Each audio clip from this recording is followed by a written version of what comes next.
ሰላም ሰላም ቅዱሳን በጌታ በኢየሱስ ክርስቶስ ሰላም ለሁላችን ይሁን። ሰላም ለእያንዳንዳችን፣ ሰላም ለቤተሰባችን፣ ሰላም ለምድራችን፣ ሰላም ለዓለማችን ይሁን። በክርስቶስ ኢየሱስ የበዛው ጸጋና ሰላም ለእናንተ ይሁን።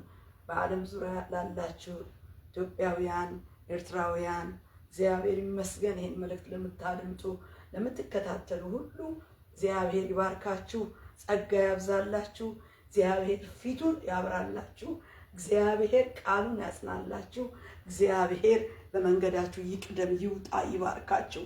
በጌታ በኢየሱስ ክርስቶስ ስልጣን ፕሮግራማችንን ጀምረናል። አስጀምሮ ለሚያስጨርሰን ለመሪው ጌታ ለመንፈስ ቅዱስ ጊዜውን አሳልፈን እንሰጣለን። አጭር ጸሎት ጸልየን ወደ ዕለቱ መልእክት እንሄዳለን። ሃሌሉያ።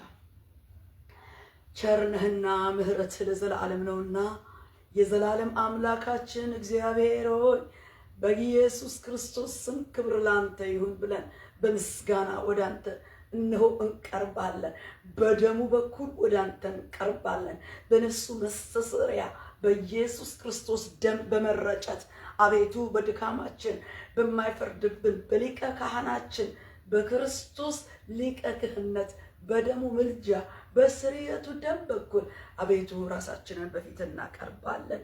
ልዑል ሆይ በጌታ በኢየሱስ ክርስቶስ ደም በኢየሱስ ክርስቶስ ስም አንተን እግዚአብሔር ጠራን። አቤቱ ሞገስህን አቤቱ እግዚአብሔር ሉዓላዊ ፈቃድህን በመንፈስ ቅዱስ በኩል ትገልጥልን ዘንድ ጊዜውን፣ ስፍራውን፣ ቃሉን፣ ገበታውን እኔን አድማጮቼን ሁሉን በክርስቶስ ሁሉን በሚችል አምላክ ቃል አስገዛንልህ። ሁሉን በክርስቶስ በሚቀድሰው ቅዱስ ደም በመርጨት በደሙ ኃይል ወደ ዙፋን እግር ስር በምንሰማ በምንደመጥበት በገናናው ዙፋን እግር ስር በክርስቶስ ደም በኩል ቀረብን። አቤቱ ማረን፣ ምሕረትህ ይገናኘን። አቤቱ ይቅርታ አሁን በፊታችን ይለፍ፣ ደሙ ይለፍ።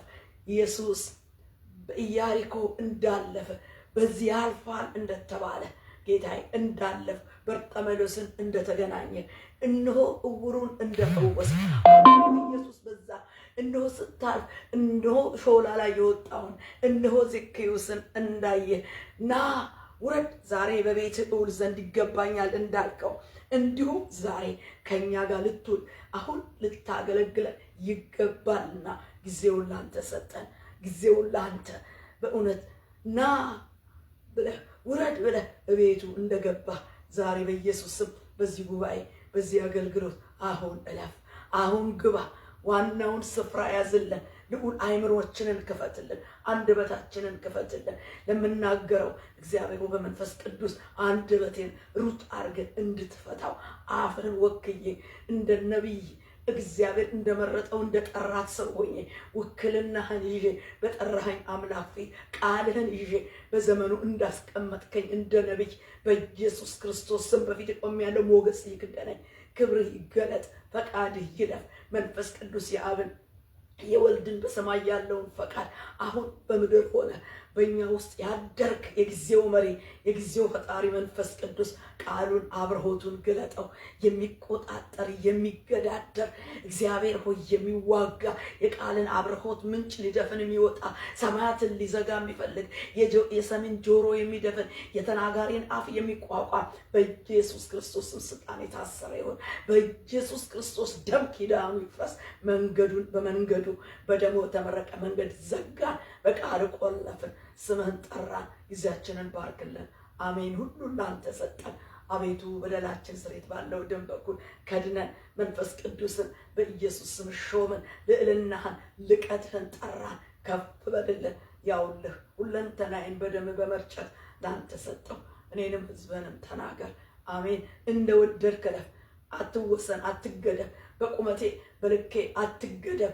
በኢየሱስ ስም አምላክነት ስልጣን እንድትፈሰስ ጎርፈህ እንድታልፍ እግዚአብሔር ሆይ እንደ አባይ ወንዝ በአገርሽ ላይ ጎርፈሽ እለፊ እንዳል በመንፈስ ጎርፈህ ከልኬ በላይ እንድታልፍ የሚለካ የሚወስንህ የሚመትርህ የሚገምትህ እነሆ የሚቋቋምህ በሌለው አምላካዊ ስልጣን ቃልን ትገልጠው ዘንድ በኃይል ታልፍ ዘንድ ኃይልህን ለመንን። ካንተ ያልወጣውን ሐሳብ አስቀድመን ኃይለኛውን መጽሐፍ ዘጋን፣ በቃል ቆለፍን፣ አንተን ጠራን። ክብር ከፍ በል በኢየሱስ ጌታ ድንቅ ስም አሜን። እግዚአብሔር ይመስገን። እግዚአብሔር ይባርካችሁ። እንግዲህ እግዚአብሔር ወደ ሰጠኝ ወደ ዕለቱ መልእክት እሄዳለሁ። እግዚአብሔር ይመስገን። ዛሬ የርዕሴ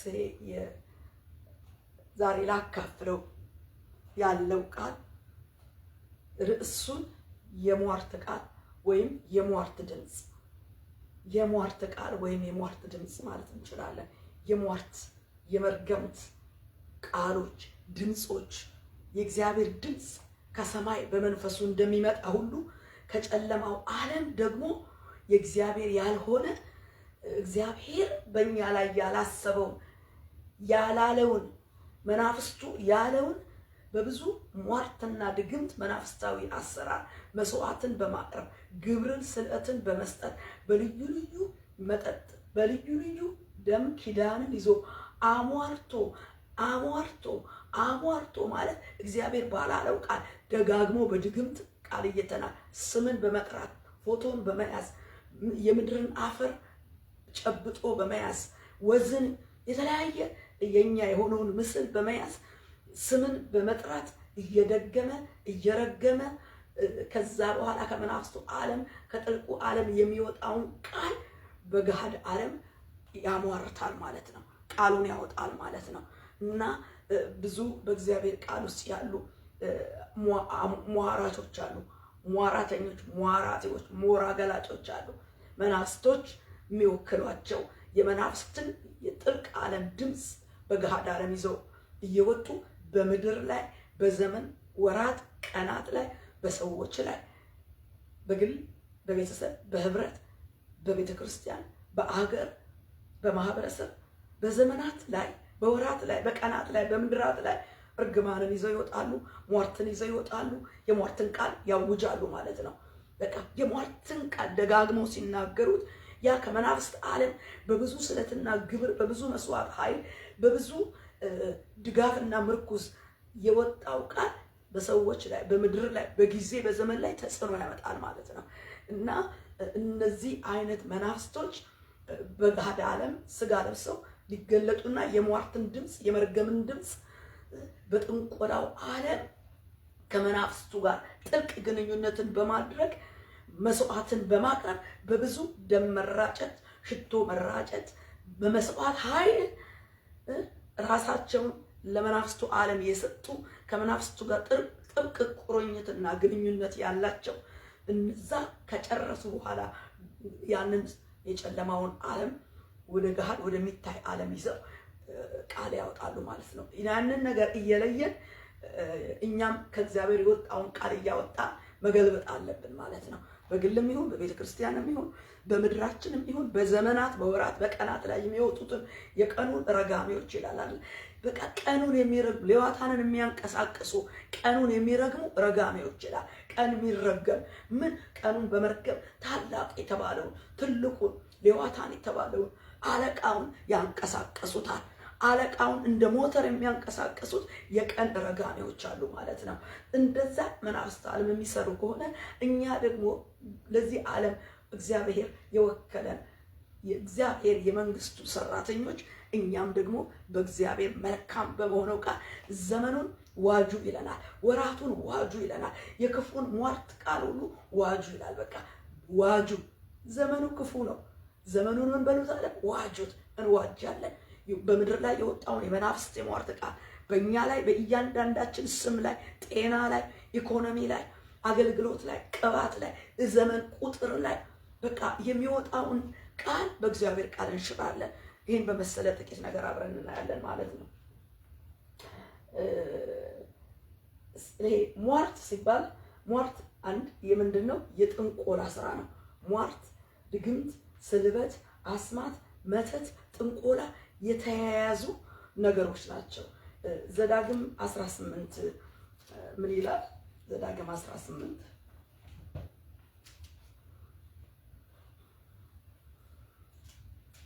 ከእግዚአብሔር ቃል እናያለን።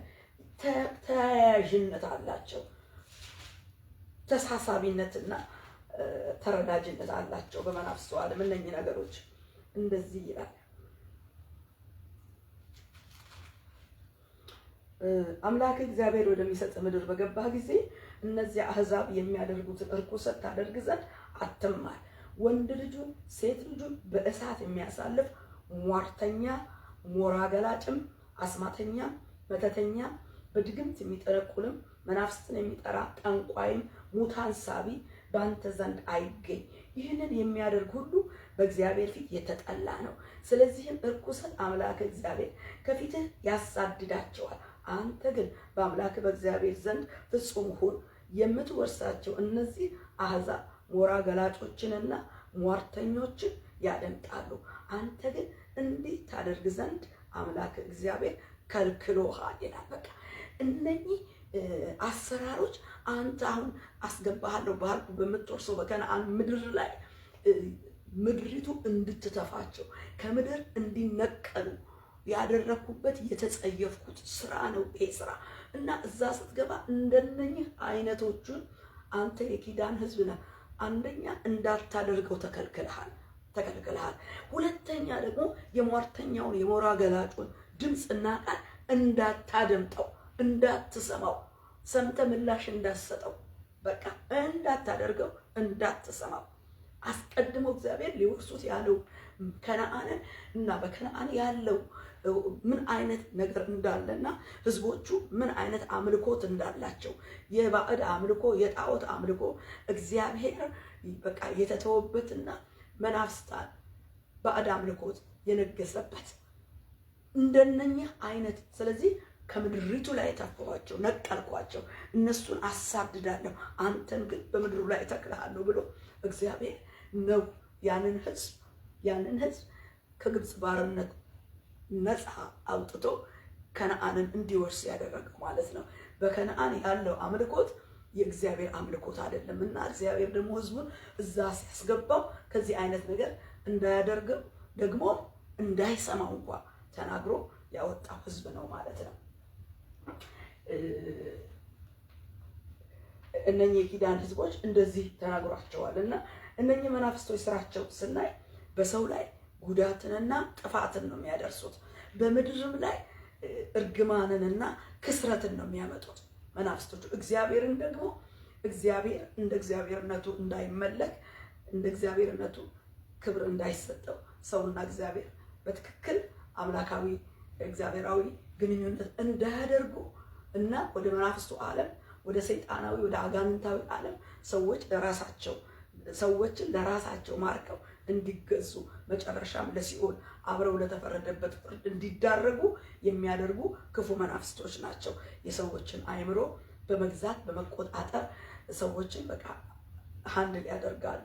እነኚህ መናፍስቶች በከነዓን ላይ ስለሞሉ አማልክታቸው፣ ጣዖታቸው፣ ስራቸው ይሄን ስለሚመስል ይሄን ነገር እንዳታደርገው እንዳታደምጠው ተብሎ ነው የተነገረው እና ይሄ ሟርት ታዲያ በየዘመናቱ በየጊዜው ያው ብቅ እያለ ነው የሚሄደው። ዛሬ የሟርትን ድምፀ ቃል ዛሬም ላይ የሟርት ድምፀ ቃል ከገሃድ ወደ ገሃድ ዓለም መጥቶ የሚነገርብንን ነገሮች በምድርም ላይ በቤተሰብ ላይ በቤተ ክርስቲያን ላይ በግል ላይ በነቢይ ላይ በአገልጋይ ላይ በህዝብ ላይ የሚነገረውን የትኛውንም የሟርት ቃል በኢየሱስ ስም እንሽራለን ማለት ነው። እግዚአብሔር ባመጣልን አንደኛ ነገሥት ምዕራፍ 19 ስንመለከት አንደኛ ነገሥት ምዕራፍ 19 በጌታ በኢየሱስ ስም አነባለሁ።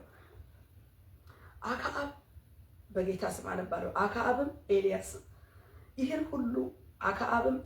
ሁሉ እንዳደረገ ነቢያትም ሁሉ በሰይፍ እንደገደለ ለኤልዛቤል ነገራት። ኤልዛቤልም ነገ በዚህ ጊዜ ነፍስህን ከእነዚህ እንደ አንዲቱ ነፍስ ባላደርጋት አማልክት ይህን ያርጉብኝ፣ ይህን ይጨምሩብኝ ብላ ወደ ኤልያስ መልእክት ላከች ይላል። ከምዕራፍ 19 በፊት 18 ላይ ስንመለከት ኤልያስ በአክዓብና በኤልዛቤል በዛን ዘመን የነበረ ታላቅ ነብይ ነው እና ኤልዛቤል በዛን ዘመን የነበሩትን ነቢያቶች በሙሉ ኤልዛቤል የአክዓብ ሚስት ነች። ኤልዛቤል ማን ናት ብለን ስንል የአክዓብ ሚስት ነች። እንደገና ደግሞ የንጉስ የሲዶናውያን የኤልባኦል የሚባል የሲዶናውያን ንጉስ ልጅ ነች እንጂ እስራኤላዊ አይደለችም። አክዓብ ንጉስ አክዓብ የሰማሪያ ንጉስ እስራኤላዊ ሆኖ ሳለው ኤልዛቤላዊ ያገባው ከሲዶን ማለት ነው። ከሲዶን ሲዶናዊ ሆነች፣ ከነዓናዊ ሆነች፣ አሕዛባዊ የሆነች ሴት ነው ያገባው። እና ይቺ ሴት አምላኳ በዓል ነው። የበዓልን አምልኮ ይዛ ነው ወዴት የመጣችው? ወደ ሰማሪያ የመጣችው። ሰማሪያ ከመጣች በኋላ ደግሞ አክዓብ የባኦልን መሰዊያ አቆመ፣ እሱም አመለከ። እንደው በሰማሪያ አቆመና ተከለና ህዝብ ሁሉ እንዲያመልኩት ያስደረገ ነው። እግዚአብሔርን የኪዳኑን ህዝብ ከእግዚአብሔር ጋር ማገናኘት ማጣበቅና መምራት ሲገባው ባገባት በኤልዛቤል ምክንያት በዓል የሚባለውን እግዚአብሔር የጠላውን አታድርጉ ያለውን አታድምጡ አትስሙ ያለውን የከነዓናውያንን አምላክ በዓልን ማምለክና ማስመለክ ጀመረ። እና እቺ የንጉስ ሲዶናዊ ልጅ የአክዓብ የንጉስ ሚስት የሆነች ኤልዛቤል በዛን ዘመን ነቢያትን ማጥፋት ተነሳችና ነቢያትን ማስገደል ጀመረች። በዛን ሰዓት እግዚአብሔር ደግሞ እሷ ነቢያትን በምታጠፋበት ጊዜ ነብዩ ደግሞ እግዚአብሔር ሰውሮት በኮራት ፈፋ ሸሽጎት ነበረ። በጣም አክዓብ ነብዩን ይፈልገው ነበረ፣ ግን አልተገኘም። እግዚአብሔር ሰውሮት በኮራት ፈፋ ውስጥ እግዚአብሔር በቁራ እየመገበ በዛ ወንዝ ውስጥ ባፈለቀው ውሃ እየጠጣ 3 ዓመት ተኩል ተሰወረ። ደግሞ ያም ውሃ ሲያልቅ ወደ ስፓርታዋ ሴት ሄዶ እዛም ያን ዘመን እንዳሳለፈና ከ3 ዓመት ተኩል በኋላ ግን እግዚአብሔር ተገለጥ ባለው ጊዜ ተሰውር ሲል ተሰወረ፣ ተሸሸግ ሲል ተሸሸገ፣ ተገለጠ። በተገለጠ ጊዜ ኤልያስ ምንድነው በማንነቱ ተገለጠ ስንል በእግዚአብሔር ታላቅ ክብር ነው የተገለጠው። ታላቅ በምድሪቱ ላይ የነበረው ታላቅ ረሃብ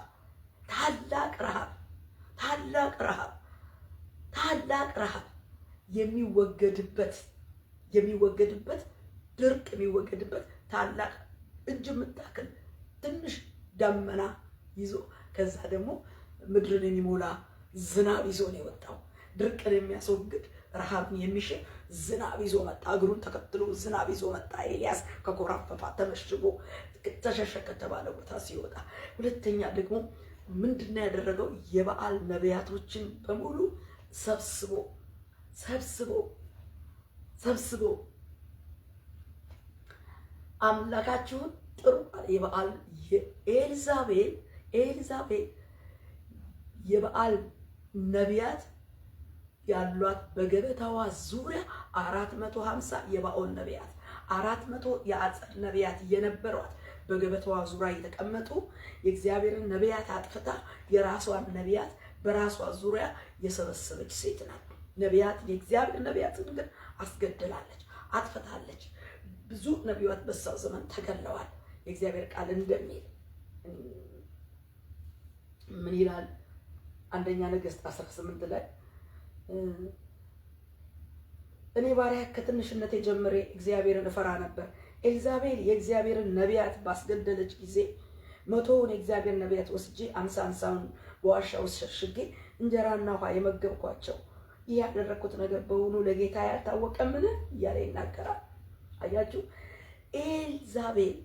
ኤልዛቤል ነቢያትን ባስገደለች ጊዜ አብድዩ የተባለ እሱ ደግሞ ከሷ እየሸሸገ ነቢያትን ያስመልጥ እንደነበረ የእግዚአብሔር ቃል ይናገራል። በዚያ ጊዜ ኤልያስ ተሸሽጎ ነበርና በዚያው ደግሞ ዘመን ከ3 ዓመት ተኩል በኋላ ተገለጠ። ሲገለጥ ነቢያቶቹ እነኚህ በሷ ዙሪያ ያሉትን ነቢያቶች ይጠሩ አለ። አክዓብ ጋር ተገለጠ።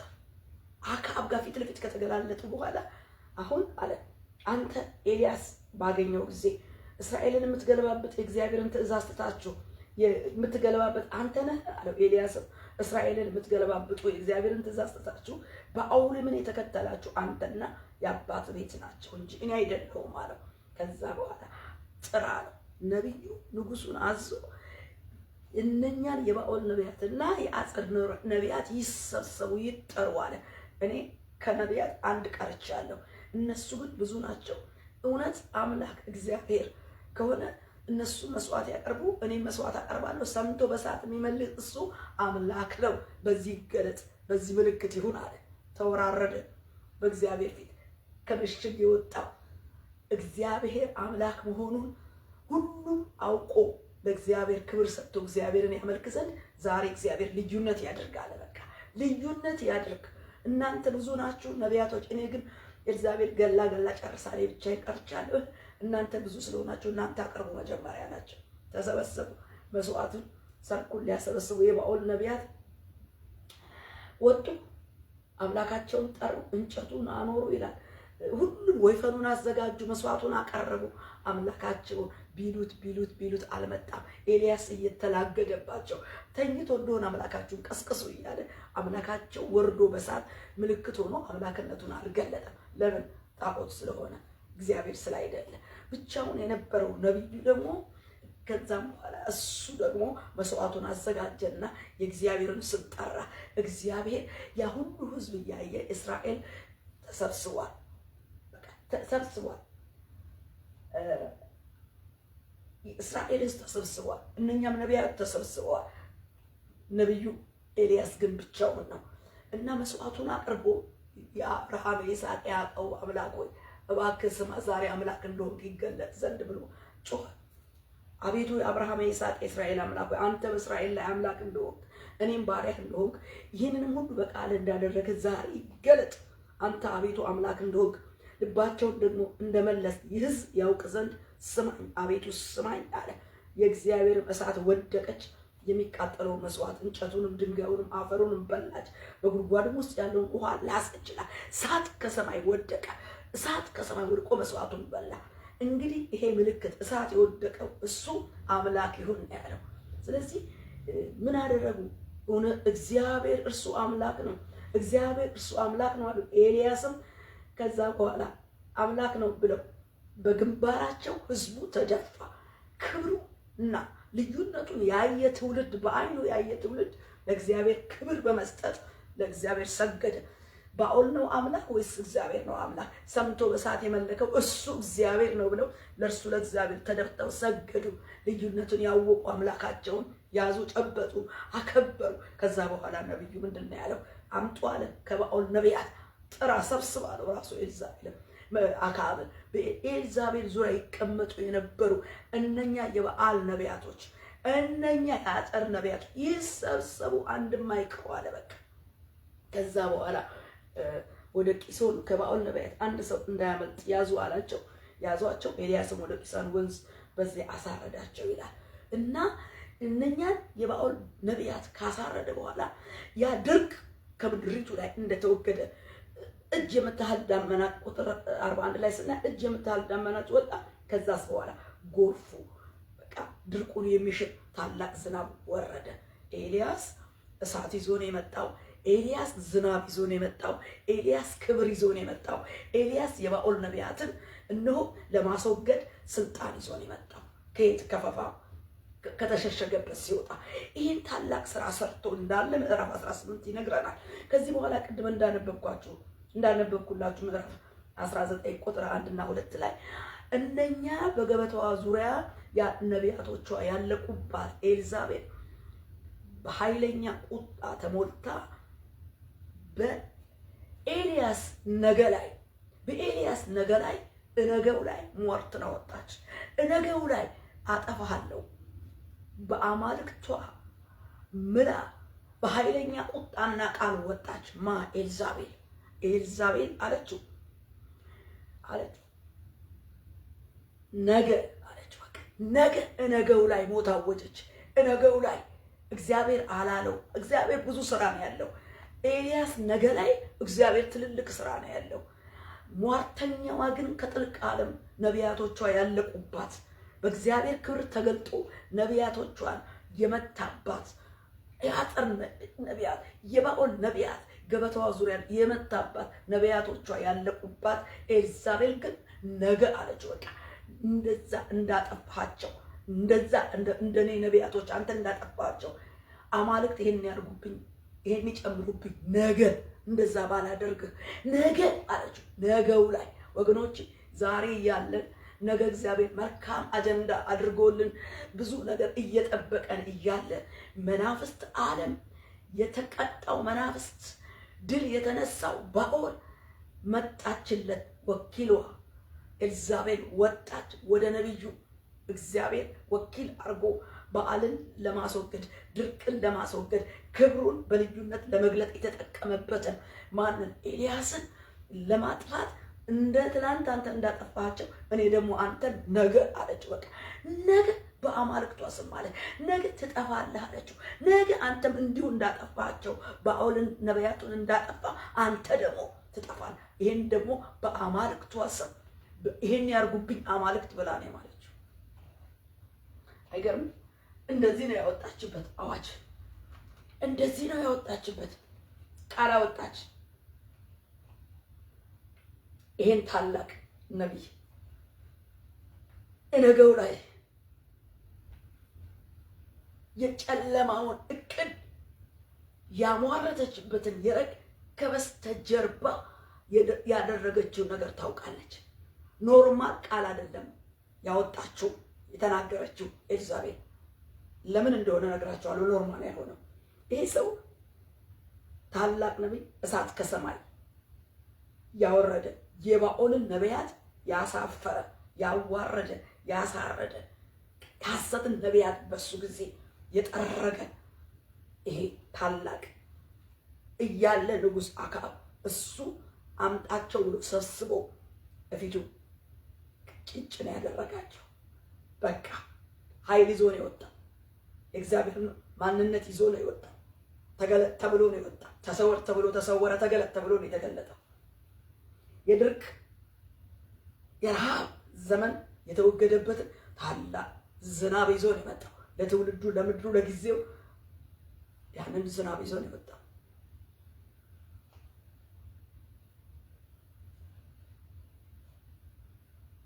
ነገር ግን የመናፍስትን የሟርት የእርግማንት ከበስተጀርባው የተፈተለ የተገመደ የጨለማው አሰራር በብዙ መስዋዕት ኃይል ያደረገ ጉልበት ያለው የኤልዛቤል ቃል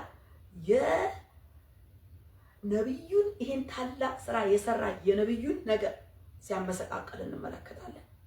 ነቢዩ ልክ ይሄን በሰማ ጊዜ ነገር ብላ እነገው ላይ ሞት ስታወጅ እነገው ላይ የሟርትን ድምፅ ስታወጣ ይሄ ታላቅ ነቢይ ይሄን ታላቅ የእግዚአብሔር ስራ የሰራ የእግዚአብሔርን ክንድ ያየ እሳት ከሰማይ ወርዳ አይደለም በሱ አገልግሎት ብዙዎች አይተው እግዚአብሔር እርሱ አምላክ ነው ብለው ለእግዚአብሔር ስግደት ክብር የሰጡ ያየ በአገልግሎቱ ክብሩን ያየን ነቢዩ የድርቅ ዘመን የተወገደበት ዝናብ ኮቴውን ተከትሎ እንደዘነበ እያየ እነኛን የባኦል ነቢያትን እግዚአብሔር በእጁ ጠራርጎ ሲያወጣ እያየ በአንዲት ኤልዛቤል ድምፅ ወገቡ ተናካ።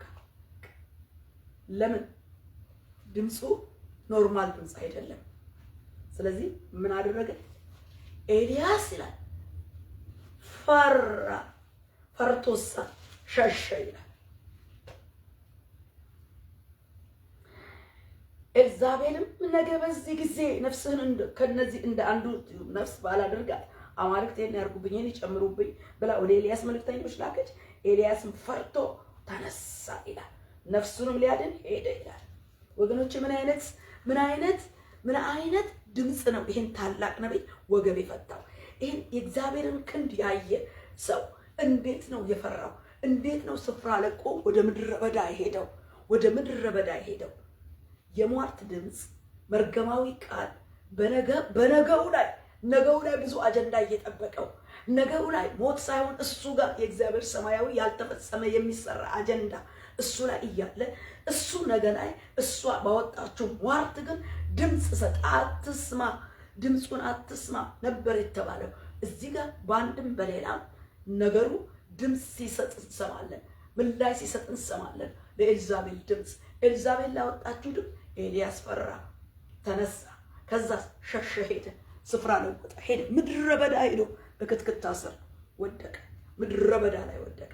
ስለዚህ የሟርት ቃል ከበስተጀርባው መናፍስታዊ አደራረግና አሰራርን ይዞ ወደ ገሃድ ሲመጣ ቃል መስሎ ይምጣ እንጂ ከበስተጀርባው ወገብ የሚፈታ ሽብር የሚያመጣ ፍርሃት የሚለቅቅ ስፍራን የሚያስለቅቅ ድምፅ ይዞ ነው የሚመጣው። ለምን? ጀርባው እኛ ጋር የእግዚአብሔር ቃል ሲነገር ፓወር እንዳለው የእግዚአብሔር ቃል ከአፉ ከወጣ ሳይሰራ ወደሱ አይመለስም ይላል። የሚሰራ ቃል ነው። በቃ ከአፉ ይወጣ እንጂ ሳይሰራ ወደ ሰማይ አይመለስም። እዚህም ጋር ተጽዕኖ የሚያደርግ የመናፍስት ጀርባው አሰራር ስላለው ተጽዕኖ ስላለው አጋንንታዊና ሟርታዊ እርግማናዊ የሆነ ቃል ከአፏ ስለወጣ ይህን ትልቅ ጀግና ይህን ትልቅ የእግዚአብሔርን ክብር ያየ ሰውዬ ፈርቶ ተነሳ። ስፍራ ለቆ ወደ ምድረ በዳ ሄደ። የሟርት ድምፅ የሟርት ቃል እንድትፈራ ያደርጋል። ሁለት ደግሞ ስፍራህን እንድትለቀቅ ያደርጋል። ፈርቶ ስፍራ ለቀቅ። ዛሬ ፍርሃት ሲለን ስፍራ ልቀቅ፣ አገር ልቀቅ፣ ቦታ ልቀቅ፣ ስራህን ልቀቅ፣ ትዳርህን ፍታ፣ ትዳርሽን ልቀቂ፣ ይሄንን ልቀቅ፣ ያንን ልቀቅ የሚያስብል ይህን ባታደርግ ይህም የሚያስፈራራበት ዛቻና ፉከራው ከበስተጀርባ አጋንንታዊ ኃይል ስላለ ዝም ብሎ ቃል ስላይደለ ነብዩ መፍራትና ስፍራ መልቀቅ እንደሆነበት ዛሬ የሟርት ቃል በወጣብን በእኛ ላይ በምድር ላይ በህዝብ ላይ በቤተ ክርስቲያን ላይ በነቢያት ላይ ቃሉ ኃይል እንዳያደርግ በኢየሱስ ክርስቶስ ስም እናፈርሳለን። ኤልያስ ላይ እዚህ ስናይ የሟርት ቃል ምን ያደርጋል? አንደኛ መፍራት እና ስፍራ መልቀቅን ያመጣል። እንዲህ አይነት ተጽዕኖ እናያለን ማለት ነው። ሁለተኛ ስንመለከተው ደግሞ ሁለተኛ የሚገርም ነው። ይሄ የማይጠበቅ እንደዚህ በእሱ ህይወት ይሆናል ተብሎ የማይታሰብ ትልቅ ነገር በአገልግሎቱና በህይወቱ የታየበት ሰውዬ ፈርቶ ሸሸ። ሁለተኛ ሞቱን ሲመኝ ግደለኝ ብሎ ሲል እንሰማለን። ያለ ጊዜ ሞትክን ትመኛለህ። ሞት ብለህ ራስክን ትጠላለህ። ከመናፍስት ዓለም የተቀናበረው ወደ ገሃዳዊ ዓለም መጥቶ ድምፀ ቃል ሲፈጥር የሟርት ቃል በሰዎች አልፎ ድምፀ ቃልን ሲፈጥር ያን ጊዜ ሰዎች መፍራት፣ መደንበር፣ ስፍራ መልቀቅ ይጀምራሉ። ይሄ ታላቁ ነብይ ኤልያስ ላይ የደረሰ እውነታ ነው። አንደኛ ፈራ፣ ስፍራ ለቆ ሸሸ። ሁለተኛ ሞቱን ሲመኝ ነው የምንመለከተው። እኔ ከአባቶቼ አልበልጥምና ምን አድርገኝ አለ፣ ውሰደኝ አለ። ኤልያስ ፈርቶ ተነሳ፣ ነፍሱንም ሊያድን ሄደ። በይሁዳም ወዳለው ወደ ቤርሳቤህ መጥቶ ብላቴናውን በዚያ ተወ። እርሱም አንድ ቀን የሚያህል መንገድ በምድረ በዳ ሄደ። መጥቶም በክትክታ ዛፍ በታች ተቀመጠና ይበቃኛል፣ አሁንም አቤቱ እኔ ከአባቶቼ አልበልጥምና ነፍሴን ውሰድ ብሎ እንዲሞት ለመነ ይላል። በቃ ይበቃኛል። ገና ነው እኮ ኤልዛቤል እኮ ዓላማ ይዛ ነው የወጣችው። እሷ እኮ አልማለች፣ መጽሐፏን ገልጣለች። ይሄ ሰውዬ ካላጠፋችሁ ዛሬ ነቢያቷን ዛሬ እንዳጠፋ ነገ ደግሞ እሷን የሚያጠፋ እዩን እንደሚወልድ ታውቃለች። እዩ ገና አልተወለደም። ኤልዛቤልን ከከፍቷ የሚፈጠፍጣት እዩ አልተወለደም። ገና በሁለት እጥፍ ቅባት በሁለት እጥፍ መንፈስ የሚነሳ ያልተወለደ ያልተቀባ ኤልሳ አለ። በማን? በኤልያስ ሆድ ውስጥ፣ በኤልያስ ስልጣን ውስጥ፣ በኤልያስ ቅባት ውስጥ ያልተወለዱ እሷን የሚፈጠፍጡ አይደለም ነቢያቷን ራሷን የሚፈጠፍጡ በኤልያስ እጅ የሚቀቡና የሚነሱ የሚወለዱ ትውልዶች አሉ። እነሱ ሳይመጡ ዛሬ እሱን ምን ማድረግ አለባት? እንደጠፉት ነቢያቶች አጠፋለሁ ብላ ማወጅ ነበረባት። የሟርት የንግርቷን ቃል መናገር ነበረባት። ስለዚህ ስትናገር ወረደ ሰውየው። ይበቃኛል አለ። መቼ እግዚአብሔር አለና መቼ ትሞታለህ አለና ገና የት ሄዱ? እዩ እያወረደ የሚፈጠፍጣትን እዩን የአካብን ቤት የሚበቀለውን እዩን መቼ ተወለደና ከኤልያስ መቼ ተወለደና እጥፍ ቅባት የሚቀባው ኤልሳ መቼ ተቀባልና መቼ ይበቃኛል ማለት ይገባው ነበር እንዴ? ከመከራው የተነሳ ከኤልዛቤል ዛቻ ከኤልዛቤል ፉከራ ከወጣው ከሟርቱ ቃል የተነሳ የእሷ ተራ ቃል ሳይሆን የመናፍስቱ የኃይል ጉልበት በደም ኪዳን ይዞ በመስዋዕት ኃይል አድርጎ በታላቅነት በኃይል ያሸብር ነበር አለ። የአሦር ንጉሥ ሰናክሬም የላከው የራፋስቂስ በራፋስቂም አድርጎ በቅጥር ላይ ቆሙ የሚናገረው ቃል እኮ ህዝቡን አርበድብዶት ነበረ። በቃ ኢየሩሳሌም በቅጥር ላይ ቆሙ። ሕዝቅያስ እግዚአብሔር ያድናል እያለ አታላችሁ ከአሦር ንጉሥ እጅ ይችን ከተማ አትሰጥም የሚለው ማን ነው? እንዲህ አይነቱን አገሮች እኮ እኔ ምን ብያለሁ? ከእጅ ያላመለጡ ይዣችኋለሁ። አሁንም እጅ ስጡ ከታላቁ አሦር እጅ ማን ያድናቸዋል ነበር የሚለው። ራሱን ታላቅ አድርጎ አሦርን ታላቅ አድርጎ ራፋስቂም የህዝቡን ልብ ያሸብር፣ ወሬ ያሸብራል፣ ቃል ያሸብራል። ታላቁን ነቢይ አሸበረው፣ ስፍራ አስለቀቀው። ከዛ አገልግሎት ሳይጨርስ ገና ጽንሶቹ የቅባት እነሆ ተተኪዎቹ እግሩን የሚተካው ኤልሳ የሱን እግር የሚተካው በይበልጥ ደግሞ እስከሱ በልጦ የሚያገለግለው ኤልሳ ሳይወለድ ይበቃኛል ልሙት አለ። ይሄን የሚያስብለው በሱ ላይ ለመፍረድ ሳይሆን ወገኖቼ የሟርት ቃል ተጽዕኖ አለው። የሟርት ቃል፣ የንግርት ቃል እግዚአብሔር ባላለው በነገር ላይ ዛሬ ሆኖ ነገህን ሊያጠፋ ነገ ላይ እግዚአብሔር ብሩህ ነገር እያለው ነገ ላይ አንተ ላይ የሚያለው ታላላቅ አጀንዳ እያለው ዛሬ ላይ ሆኖ ነገህን ያበላሻል። ነገ ላይ ሟርት ያወጣ ነገ እንዲህ ባላደርግ እሷን ነገ አስደፋለሁ፣ እሷን ነገ እንዲህ አደርጋል፣ እሱን ነገ እንዲህ አደርጋል እያለ ጠላት ፕሮግራም አጀንዳ ሲያወጣብህ አንተ ያን ድምፅ ሰምተህ ይበቃኛል እሞታለሁ እንደ ኤልያስ ቃል አይሆንም አለ። ገና ነህ፣ ትቀጥላለህ፣ አትሞትም። ለጠላት ድምፅ አትስጥ። ቁሩ የከነዓን ሰዎች ሞራ ገላጮችንና ሟርተኞችን ያደምጣሉ። አንተ ግን አለ በቃ አታድርግም፣ አታድምጥም፣ በዚህ አይነት ስራ አትካፈልም፣ ደግሞ ድምፁን አትስማ እኮ ነው። በአንድም በሌላም እኮ ዛሬ ተስፋ እያስቆረጠ ጠላት ስፍራ ሲያስለቅቀን ለሟርተኛው ምላሽ እየሰጠን ነው። በአንድም በኩል እያደመጥነው ነው፣ ቃልም እየተሳሳትን ነው ማለት ነው። አትስማ፣ አታድምጥ፣ እኔን አድምጥ ነው የሚለው እግዚአብሔር። እሱን ካደመጥን ነገ ላይ እግዚአብሔር ትልቅ ስራ አለው። ነገር ግን ሟርተኛውን ድምፅ ከሰማ ሟርተኛው እንደ ቃሉ እንደዛ ሊያሽመደምድ ነው የሚወጣው አለ እንደ እግዚአብሔር አላለም። ኤልያስ ገናችን ዛሬ ትንቢት የምትናገረው ሟርት የምትናገረውን ሟርተኛ የሚገለብጥ ቅባት ያለው ኢዩን ይወልዳል፣ ኤልሳዕ ይተካል። ያንን ለማጥፋት ነገው ላይ ወጣ ነገ አጠፋለሁ አለችው። በአማልክቷ ስም፣ በሟርቷ፣ በድግምቷ፣ በአስማቷ ኤልዛቤል መተተኛ ነች። ኤልዛቤል ሟርተኛ ነች። ኤልዛቤል ምንድን ነች? ነቢያትን የምትገድል ነች። ኤልዛቤል በዓል አምላኪ ነች። በዓልን የምታመልክ ነች። ሲዶናዊት ነች። እስራኤል ቤት ትግባ እንጂ ሲዶናዊት ነች።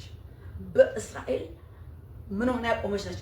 የበዓልን ጣዖቷን ምልክቷን ያቆመች ነች። እግዚአብሔር ሳይሆን የሚሰገደው ለሱ ነው ብላ እያሰገደች ያለች ነች። እያስመለከች ያለች ነች። ከእግዚአብሔር ዘንድ ህዝቡን እያወጣች ያለች ነች። ስለዚህ ነቢያትን በዛ ጊዜ ፈጅታለች። አሁን የቀራት ነቢዩ ኤልያስ ነው። እሱ ደግሞ ተሸሽጎ ነበር። ተገለጥ ተብሎ በወጣበት ጊዜ ነገ እንዳጠፋቸው እንደነኝ አጠፋለሁ ስትለው አንደኛ ፈራ፣ ሸሸ። ሁለተኛ ደግሞ ሞቱ። በቃኝ ውሰደኝ አለ። አትሞትም አለው እግዚአብሔር። አትሞትም አለው። ከዛ የሚገርም ነው።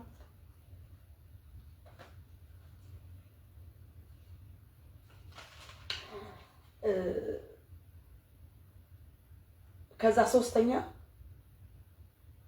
ኖርማል ያልሆነ የዝለት እንቅልፍ ተኛ። ውሰደኝ ካለ በኋላ ከሞት ያልተናነሰ ድብን ያለ እንቅልፍ ወሰደው።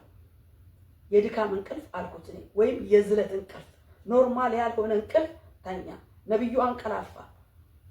ያ ከ3 ዓመት ምሽግ የወጣው ያ በበዓልና በእግዚአብሔር መካከል ልዩነት ያሳየው እግዚአብሔራዊው አምላክ ፕሬዘንሱን ይዞ በልዩነት እግዚአብሔር ከሰማይ ሰዓት ወርዶ ክብሩን ገልጦ እውነትም ይሄ ልዩነት ያሳየ አምላክ ነው ብሎ ብዙዎች ለእግዚአብሔር እንዲሰግዱ ያደረገ ኤልያስ ዛሬ እዚህ ጋር ምን ሆነ? ነፍሴን ውሰድ ብሎ እንዲሞት ለመነ። በክትክታውም ዛፍ በታች ተጋደመ፣ እንቅልፍም አንቀላፋ ይላል። ተጋደመ። ይሄን ነቢይ አጋደመችው በሟርት በድግምት ኃይል ባደረገ ቃል በሚያስፈራራ ቃል። ወገኖቼ ዝም ብሎ አንዳንድ መናፍስታዊ ንግግሮች የሰይጣን የዲያብሎስ እጅ ስላለባቸው አድሬስ ሲያደርጉ ይወጋሉ፣ ይገላሉ፣ ያደክማሉ፣ መንፈሳዊ ዝለት ያመጣሉ፣ ከእግዚአብሔር ሐሳብ ያወጣሉ፣ ከስፍራ ውርድ ነው የሚያደርጉት። ውርድ ነው የሚያደርጉት። እግዚአብሔር ምን ብሏል? የሟርተኛና የሞራ ገላጩን ድምፅ እንዳታደምጥ እንዳትሰማ፣ እዛ ከነዓን ላይ ያለውን ነገር እንዳታደርግ ነው ያለው። እና መጣችና ስትናገረው ተጠፋብኝ ነቢያቶችን በገበታዬ ዙሪያ ያሉትን እኔ ደግሞ ነገ አለችው። ነገ አንተ ነገ ላይ እንዲህ ባላደርግ አማልክት ይሄን ያርጉብኝ፣ ይሄን ይጨምሩብኝ፣ በቃ ይሄን ያለችው ፎክራለች ነገ ላይ። እሱ ግን በቃ አለ። በቃ ፈራ፣ ሸሸ። በቃኝ ግደለኝ አለ። ሞቱን ተመኝ። ዛሬ ወገኖቼ ወደ በቃኝ ውሰደኝ፣ በቃኝ ገና ነው እድሜው፣ ግን ዛሬም እንደ ኤልያስ እኔ ውሰደኝ፣ በቃኝ ከመከራው ከችግሩ ከፈተናው የተነሳ በቃኝ ውሰደኝ ብላችሁ ሞታችሁን የምትመኙ ሞት የምትጠሩ ወገኖች አላችሁ። ሟርተኛው አሟርቶ የሟርቱን ድምፅ ምላስ እየሰጣችሁ መሆኑን መርምሩ፣ ህይወታችሁን ፈትሹ። እንዲህ አይነት ምሬት የሆነ ውሰደኝ ግደለኝ የምንልበው ምሬት ካለ መናፍስት ቃል አውጥቷል። ሟርተኛው ቃል ልኳል። ደግሞ ደጋግሞ ጠጠሩ ልኳል። ጠጠር አውጥቷል። ቃል አውጥቶብሃል። ሞትክን የምትመኝ አለ እግዚአብሔር ቀን አለ ጊዜው ውሰደኝ ብለህ ምሬት ውስጥ ምድረ በዳ ውስጥ ወድቀህ ሞትክን የምትለምን ሰው አለሽ። የሟርት ድምፅ ነው ይሄ ድምፅ። በእግዚአብሔር ድምፅ ሰበር ነው። ይሄን ድምፅ በእግዚአብሔር ድምፅ መለኮት ቃል ስልጣን ሻር ነው። ከጆሮ ከልብህ ከአፍህ ከዙሪያ ይሄን የሟርት ቃል ስፍራህን ያስለቀቀን ምድረ በዳ ወስዶ ያጋደመን እክትክታ ዛፍ ስር ወድቆ ሞትህን እንድትለምን ያደረገውን ዛሬ በቤተ ክርስቲያን፣ ዛሬ በአገልጋዮች ላይ፣ ዛሬ በምድር ላይ፣ በህዝብ ላይ፣ በቤተ ክርስቲያን ላይ፣ በእያንዳንዳችን ላይ እንዲህ አይነት ኤልዛቤላዊ የሆነ የሟርትና የዛቻ ቃል ከመለቀቁ የተነሳ ከፍርሃት የተነሳ ስፍራ ለቀሃል፣ ፖዚሽን ለቀሃል። እነሆ እግዚአብሔር ያለህን ነገር ጥለሃል፣ ተጋድመሃል፣ ምድረ በዳ ውስጥ ነህ። እንደገና ደግሞ ድብን ያለ እንቅልፍ ላይ ነህ። ተጋደመ አለ። በቃ ተጋደመ ነብዩ። እነዛ እሳት እንዳላወረደ ተጋደመ ምድረ በዳ ላይ። ወገኖቼ ዛሬኛ ምን አይነት እንቅልፍ ነው? ምን አይነት ድካም ላይ ተጋድመናል? ምን አይነት ተስፋ መቁረጥ ነው የመጣብን? ምን አይነት የሟርት ድምፅ፣ የሟርት ቃል፣ ምን አይነት የሚያስፈራራ ነገር ወደ እንቅልፍ፣ ወደ ዝለት፣ ወደ ተስፋ መቁረጥ፣ ወደ መጋደም አምጥቶን ይሆን? ሟርት ነው። የሟርት ቃል ነው። የንግርት ቃል ነው። የእርግማን ቃል ነው። በኢየሱስ ክርስቶስ ስም የወደቀ ይሁን። ተጋደመ። በቃ ኤልያስ ተጋደመ።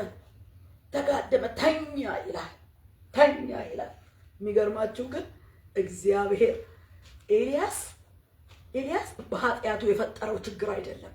ኤልያስ በውድቀት ያመጣው ችግር ውስጥ የገባ አይደለም። እግዚአብሔር ቆሞ ለእግዚአብሔር አፎ ወኪል ሆኖ ለእግዚአብሔር ተለይቶ ለእግዚአብሔር የመንግስቱ ወኪል ሆኖ ባለበት ስራ ላይ የመጣበት የኤልዛቤል ዛቻ ነው። አውቆለታል እግዚአብሔር። ስለዚህ በተጋደመበት በደከመበት ላይ መልአክን ላከና እንጀራ የሚያበረታው ውሃ ራስጌው አመጣለት። ሰውየው ቀና አለ፣ በላ፣ ጠጣ፣ መልሶ ድብን ብሎ ተኛ። ዲፕ የሆነ ድካም ውስጥ ነው ያለው። ጎርታዋለች። በአንድ መብል በአንድ መበረታታት ያው መልአክ አብልቶ መልአክ አጠጥቶት ተመልሶ ነው የተኛው። ሁለተኛ ጥገና፣ ሁለተኛ እንደገና ሪቫይቫል እስኪመጣለት ድረስ መነሳት አቅቶታል። መልአክ አብልቶት መነሳት አቃተው። ለምን? ቀለጣጥመዋለች። አንዳንድ ቃል ቀለጣጥሞ ነው የሚጥለው። በውስጡ የሚያልፍ የጠላት ጦር፣ የጠላት መዶሻ፣ የጠላት ቀስት ስላለው አድቅቆ ይጥልሃል። እንዳትነሳ አድርጎ ይጥልሃል። እግዚአብሔር ደግሞ ያንን ስለሚያውቅ መልአኩን ልኮ ያበላል፣ ያጠጣሃል። ግን መነሳት ያቀታል። ምን ያህል ጉዳት እንደደረሰበት የምታውቁት በመላእክት እጅ በልቶ መንቃት አቃተው፣ ተመልሶ ነው የተኛው።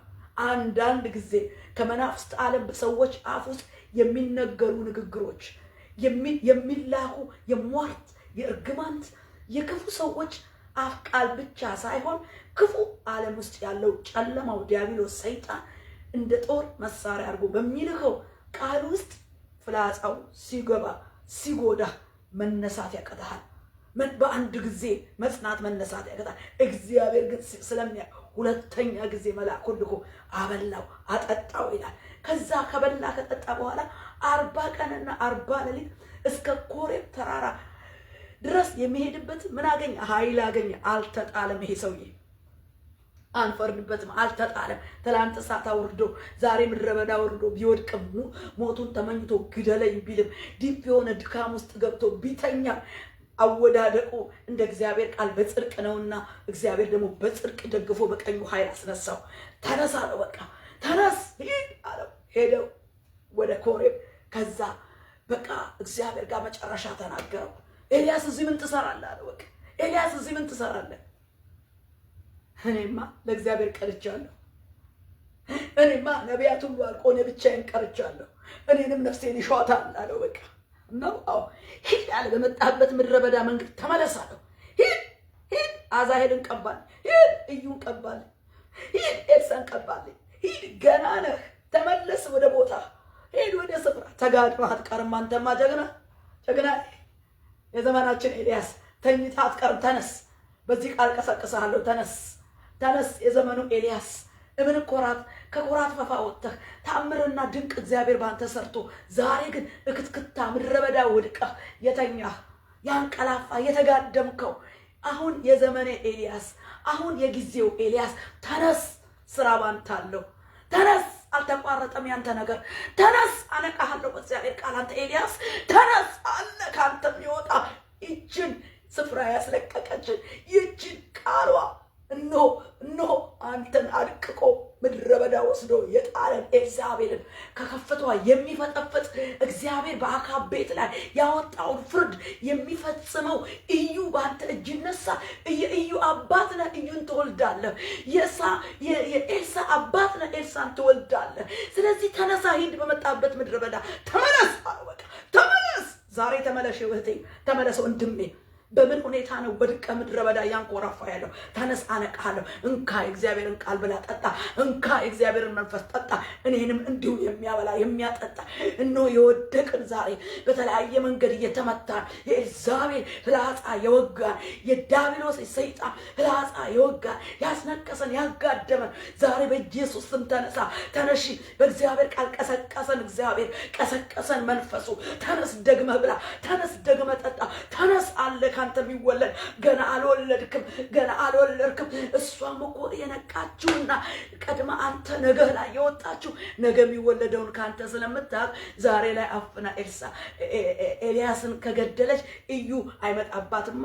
ሌሎች ነቢያትን አቃጥ ጨርሳለች። አዛጋ የተረፋት ኤልያስ ነው። እሱም ተሸሽጎ ነው።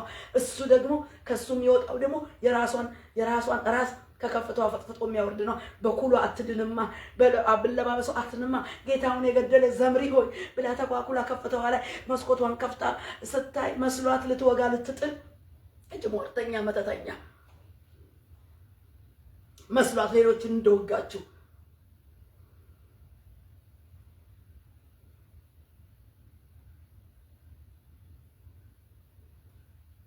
ታዲያ እሱ ሳይወለድ አጥቂው ከሱ የሚወጣው ቅባት እዩ ሳይወለድ ሳይቀባ የአካብን ቤት የሚበቀል እዩ በኤልያስ ነገ ላይ እያለ እሷ ነገው ላይ አወጀችበት፣ ነገው ላይ ሞርታ ወጣችበት። ስለዚህ ሰውዬ ገና ያልወለደው እስራኤልን ነፃ የሚያወጣ የእግዚአብሔርን ሰማያዊ በቀል የሚበቀል እዩን ይዞ በእግሩ የሚተካውን በደብል ፖርሽን የሚነሳውን ኤልሳን ይዞ ወደቀ ምድረ በዳ። ኤልሳ በሱ ውስጥ እያለ እጥፍ ቅባት ያለው እዩ እያለ በሱ ውስጥ ወደቀ። ክትክታ ስር ተጋደም። በቃኝ አለ። እንዴት ይበቃል። ኤልያስ ተነስ እንጂ እንዴት የታደርገው ራእዩን የታደርገው ሚሽንን የታደርገው ገና እኮ እዩ አልተቀባም አልተነሳም። በእጅ እኮ ገና እዩ አለ።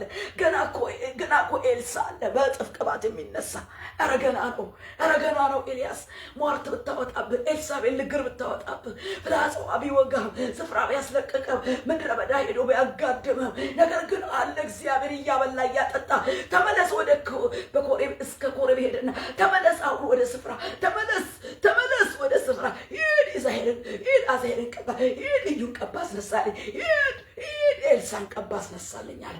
አስነሳ ወደ ስራው ከተተው ወደ ሚሽኑ ከተተው። ክብር ለመንፈስ ቅዱስ ይሁን ወገኖቼ። እና ሶስተኛ በእንቅልፍ በድካም ኤልዛቤል የሟርት ቃል እንዲህ አይነት ንግር እርግማናዊ ቃል ፍርሃት ያመጣል፣ ስፍራ ያስለቅቃል፣ ሞትን ያስመኛል። ሶስተኛ እልም ያለ እንቅልፍ ትጋደማለህ። መንፈሳዊ ድካም፣ መንፈሳዊ እንቅልፍ፣ መንፈሳዊ ዝለት ያመጣል። የኤልዛቤል ሟርት እርግማናዊ ቃል መንፈሳዊ ድካም ያመጣል።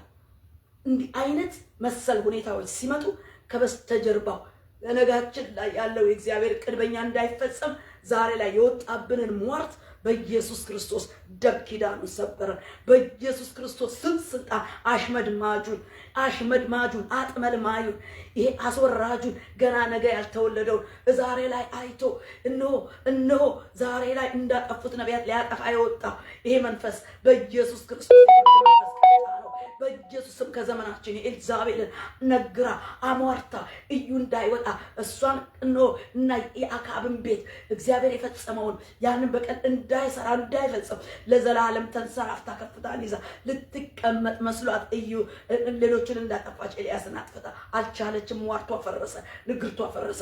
ዛሬ በዘመናችን ኤልያስ ላይ ዛሬ በዘመኗ ቤተክርስቲያን ላይ ዛሬ በተቀባ በተጠራ ነገ ላይ እግዚአብሔር አጀንዳ ባለው ህዝብና አገልጋይ ላይ የወጣ የትኛው ሟርት ከእኔና ከእናንተ ላይ ከአገር ላይ ከዘመን ላይ ከቀናት ላይ ነገ ሊወለዱ ገና ባልተወለዱ ገና ባልተቀቡ በእኛ ውስጥ ባሉ አጀንዳዎች ላይ ነገ ላይ አይሎ ምን ብሎ አልሞ የወጣ የትኛውም እርግማን የትኛውም ሟርት በኢየሱስ ክርስቶስ ስም ገለበጠን። በኢየሱስ ክርስቶስ ደም ቃል ኪዳኑን ሰበረን። በእግዚአብሔር ቃል ኪዳን አፈረሰን። ኢየሱስ ክርስቶስ ጌታ ነው። አራተኛ እንግዲህ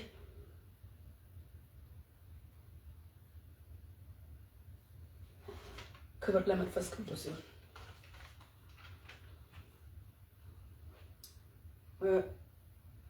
አራተኛ ነጥቤን ከመናገር በፊት ሁለተኛ ነገሥት 6 አነባለሁ። የአራተኛው ነጥብ ሁለተኛው ነገሥት 6 ላይ እንዲህ ይላል።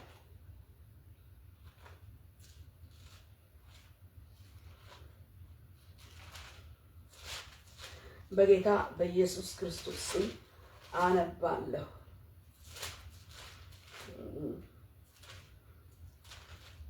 ታሪኩን እናውቀዋለን። ማንበብ ስላለብኝ አነባዋለሁ እንጂ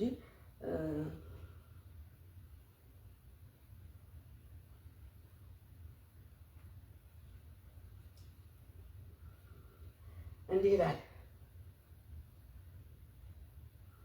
ይህች ሴት ዛሬ እንድንበላው ልጅሽን አምጪ፣ ነገም ልጄን እንበላለን አለች። ልጄንም ቀቅለን በላ ነው። በማግስቱም እንድንበላው ልጅሽን አምጪ አልኳት፣ ልጇንም ሸሸገችው ብላ መለሰች። ንጉሱም የሴቲቱን ቃል ሰምቶ ልብሱን ቀደደ፣ በቅጥርም ይመላለስ ነበር። ህዝቡም ውስጥ በስጋው ላይ ለብሶት የነበረውን ማቅ አዩ። ንጉሱም የሳፋጥ ልጅ የኤልሳ ራስ ዛሬ በላዩ ያደረ እንደሆነ እግዚአብሔር ይሄን ያድርግብኝ፣ ይሄን ይጨምርብኝ አለ።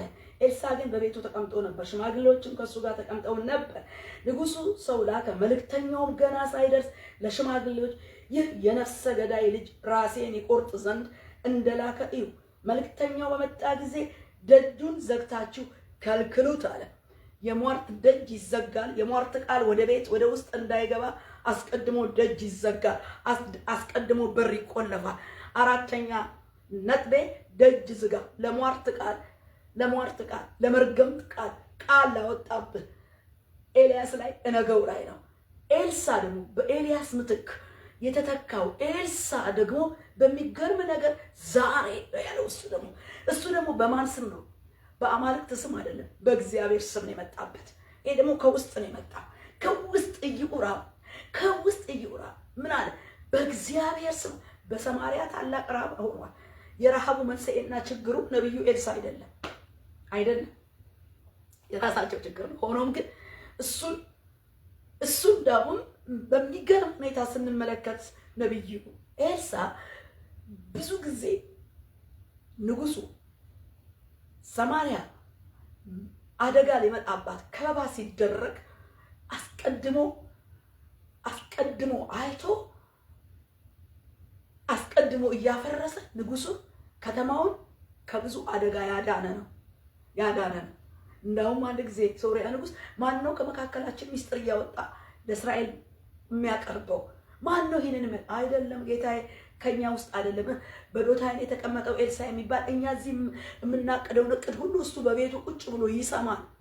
እሱ ነው እያወጣ እቅዳችንን የሚያበላሽና ይሄንን ስልታችንን የሚያጠፋብን ተብሎ ሂድ ስፍራው ድረስ ዶታይን በተባለው ስፍራ ላይ ሰራዊት የተከበበና የተከበበው በተከበበም ጊዜ በኢየሱስ ክርስቶስ እግዚአብሔር ከዚህ ጋር አይናቸውን አሳውሮ ወደዚህ ንጉስ ጌታዬ አለ በሰይፍህ አልማረካቸውም እንዳትገላቸው ብሎ ሊያጠፋ የመጣው እየነዳ ነው ወደ ሰማርያ ንጉስ የላከለት። የሚገርም ነው። ብዙ ጊዜ ምድሪቱን ከአደጋ የተከላከለ ነው። ብዙ ጊዜ ንጉሱንም ከአደጋ ያስመለጠ ነው እንጂ አጥፊ አይደለም። ይሄ ሰውዬ አጥፊ አይደለም። ነገር ግን ያ ረሃብ በመጣ ጊዜና ልጅ ቀቅለው እስከሚበሉበት ጊዜ ችግሩ ሲመጣ እግዚአብሔር ሆይ ይሄ ችግር በምንድን ነው? ምህረት አድርግልን። ወደ ንስሐ አይደለም የመጣው። ዛሬው ላይ እዚህ ነቢይ ዛሬ አለሱ ደግሞ በእግዚአብሔር ስም እግዚአብሔር የሚያርግብኝ አለና ራሱን ቆርጣለሁ አለ። በቃ የኤልሳ ራስ ዛሬ በላዩ ላይ አያድርም ብሎ ቃል አወጣበት። እማ ላይ ነው ቃል ያወጣው? ኤልሳ ላይ፣ ኤልሳ ዘመን ላይ፣ ኤልሳ ራስ ላይ። መቼ? የነገውን አይደለም እሱ የዛሬው። ጠላት ነገው ላይ ነገን አይቶ ያወጣብሃል። ዛሬው ላይ ዛሬን አውቶ ደግሞ ቃል ያወጣብሃል። የሚገርመው ግን ይሄ በእጥፍ መንፈስ በእጥፍ ቅባት እግዚአብሔር አብዝቶ የቀባውና በኤልያስ እጅ ላይ ውሃ ያፈስ የነበረው የሳፋጥ ልጅ ኤልሳ ነብዩ ኤልሳ ምንድን ነው ያደረገው? እሱ በእግዚአብሔር ስም ዛሬ በእግዚአብሔር ስም ብሎ ራስ መቁረጥ አለ እንዴ? በእግዚአብሔር ስም ብሎ መግደል አለ እንዴ? አለ እንዴ? እንደዚህ አይነት እርግማን እንደዚህ ነው። ሟርትና እርግማን በእግዚአብሔር ስም መግደል፣ በእግዚአብሔር ስም አንገት መቁረጥ። ስሙን ይዞ ግን መረመረው ነብዩ እንዴ ይሄ አለ የነፍሰ ገዳይ ልጅ ነው አለው። ይሄ የነፍሰ ገዳይ ልጅ እሱ እኮ እግዚአብሔር ነው የሚለው። እግዚአብሔር ብሎ እግዚአብሔር ስም ነው የጠራው አይደለም። እግዚአብሔር ኤልሳን ቀብቶ ኤልሳን አለ ጊዜው ግደል አላለው። የነፍሰ ገዳይ ልጅ አለው። ነፍሰ ገዳይ ማን ነው? ዲያብሎስ። ቃየንን ከፍጥረት ከመጀመሪያ ወንድሙን ሲገድል ቃየን ገደለው አይደል? ነፍሰ ገዳይ አለው። በቃ ነፍሰ ገዳይ ኃጢአት በደይታ ደባለች ቀድመህ ንግስባት ሲለው መንግስት አቃትና ሰይጣን ነግሶበት ወንድሙን አቤልን ሲገድል እንመለከታለን። እና መጥቶ በአዲስ ኪዳን ጌታ ኢየሱስ እናንተ ነፍሰ ገዳይ አላቸው። በቃ እንደ ቃየል እንደ ቀድሞ ከፍጥረት እንደ መጀመሪያው እንደ ቃየል ነፍሰ ገዳይ ናችሁ፣ እኔንም ደግሞ ልትገድሉ ትፈልጋላችሁ አለ። ነፍሰ ገዳዩ ማን ነው? ዲያብሎስ ነው በቃየል ውስጥ የነበረው። አሁንም በዚህ በኢዮራም ውስጥ ያየው ኤልሳ ማንን ነው? የነፍሰ ገዳይ ልጅ አለ። አባትየው ዲያብሎስ ነው። ስለዚህ ሟርትን አውጥቶበታል፣ ቃልን ተናግሮበታል። ያውን በእግዚአብሔር ስም ዛሬ በእግዚአብሔር ቤት በእግዚአብሔር ስም ራስ የሚቆርጥ ስፍራ የሚያሳጣ ብዙ ሟርቶች አሉ። የሐሰት ነቢያቶች የሚያሟርቱት እንዲህ ትሆናለች እንዲህ ይሆናል እያሉ የሐሰትን ድምፅ ከእግዚአብሔር ቃል የሐሰትን ድምፅ ሐሰተኛው መንፈስ ያሟርታል። ዛሬ የሐሰትን ድምፅ ይናገራል። የሐሰትን ቃል ያወጣብሃል። የሌለህን ስም ይሰጥሃል። ዛሬ ላይ በዛሬው ራእይ ክንውን እንዳታረግ ዛሬ ላይ በእግዚአብሔር ስም አርድሃለሁ ይላል። በእግዚአብሔር ስም በቃ በእግዚአብሔር ስም ይመጣብሃል። እና ታዲያ ምንድን ነው ያደረገው? በእግዚአብሔር ስም ለመጣው በሐሰት ነብይነት በሐሰት ቃል እየተገለጠ ዛሬም የእግዚአብሔርን ነቢያት በውስጥም በእግዚአብሔር ስም ራስ የሚቆርጥ ይሄ እርግማንት ይሄ ሟርት በእግዚአብሔር ስም የሚሰራ የሟርት ስራ ያውም ዛሬ በእግዚአብሔር ቃል ያውም ዛሬ በኢየሱስ ስም በተቀባው በኢየሱስ ስም እግዚአብሔር ያላለውን ማለት ነው። ሰው በቂም ሰው በጥላቻ ሰው በክፋት ይያዝና በሰውየው ላይ የክፉ ድምጽ የክፉ ቃል ያወጣል። የሰው አፍ ቃል ሲያወጣ በኢየሱስ ስም ብሎ ተጽዕኖ አለው። በእግዚአብሔርን ስም ቢሆን ተጽዕኖ አለው። በኢየሱስ ስም ቢሆን ተጽዕኖ አለው። በመልካም አይደለማ ተጽዕኖ በክፉ ነው፣ በክፋት ነው። አንተን ለመንቀል አንተን ለመግደል ያንተን ራስ ለመቁረጥ ነው ቃል ያጠራብህ ስም ያነሳብህ። ስለዚህ ምን አደረገ? ደጁን ዝጉት አለ። ገባው። ነፍሰ ገዳይ የነፍሰ ገዳይ ልጅ ነው። ስለዚህ ከመምጣቱ በፊት ውስጥ ከመግባቱ በፊት ደጁን ዝጉ አለ። ይህ የነፍሰ ገዳይ ልጅ ራሴን ይቆርጥ ዘንድ እንደላከ እዩ። መልእክተኛውን በመጣ ጊዜ ደጁን ዘግታችሁ ከልክሉት፣ የጌታው የእግሩ ኮቴ በኋላው ነው አላቸው። ከልክሉት፣ ደጅ ዝጉበት።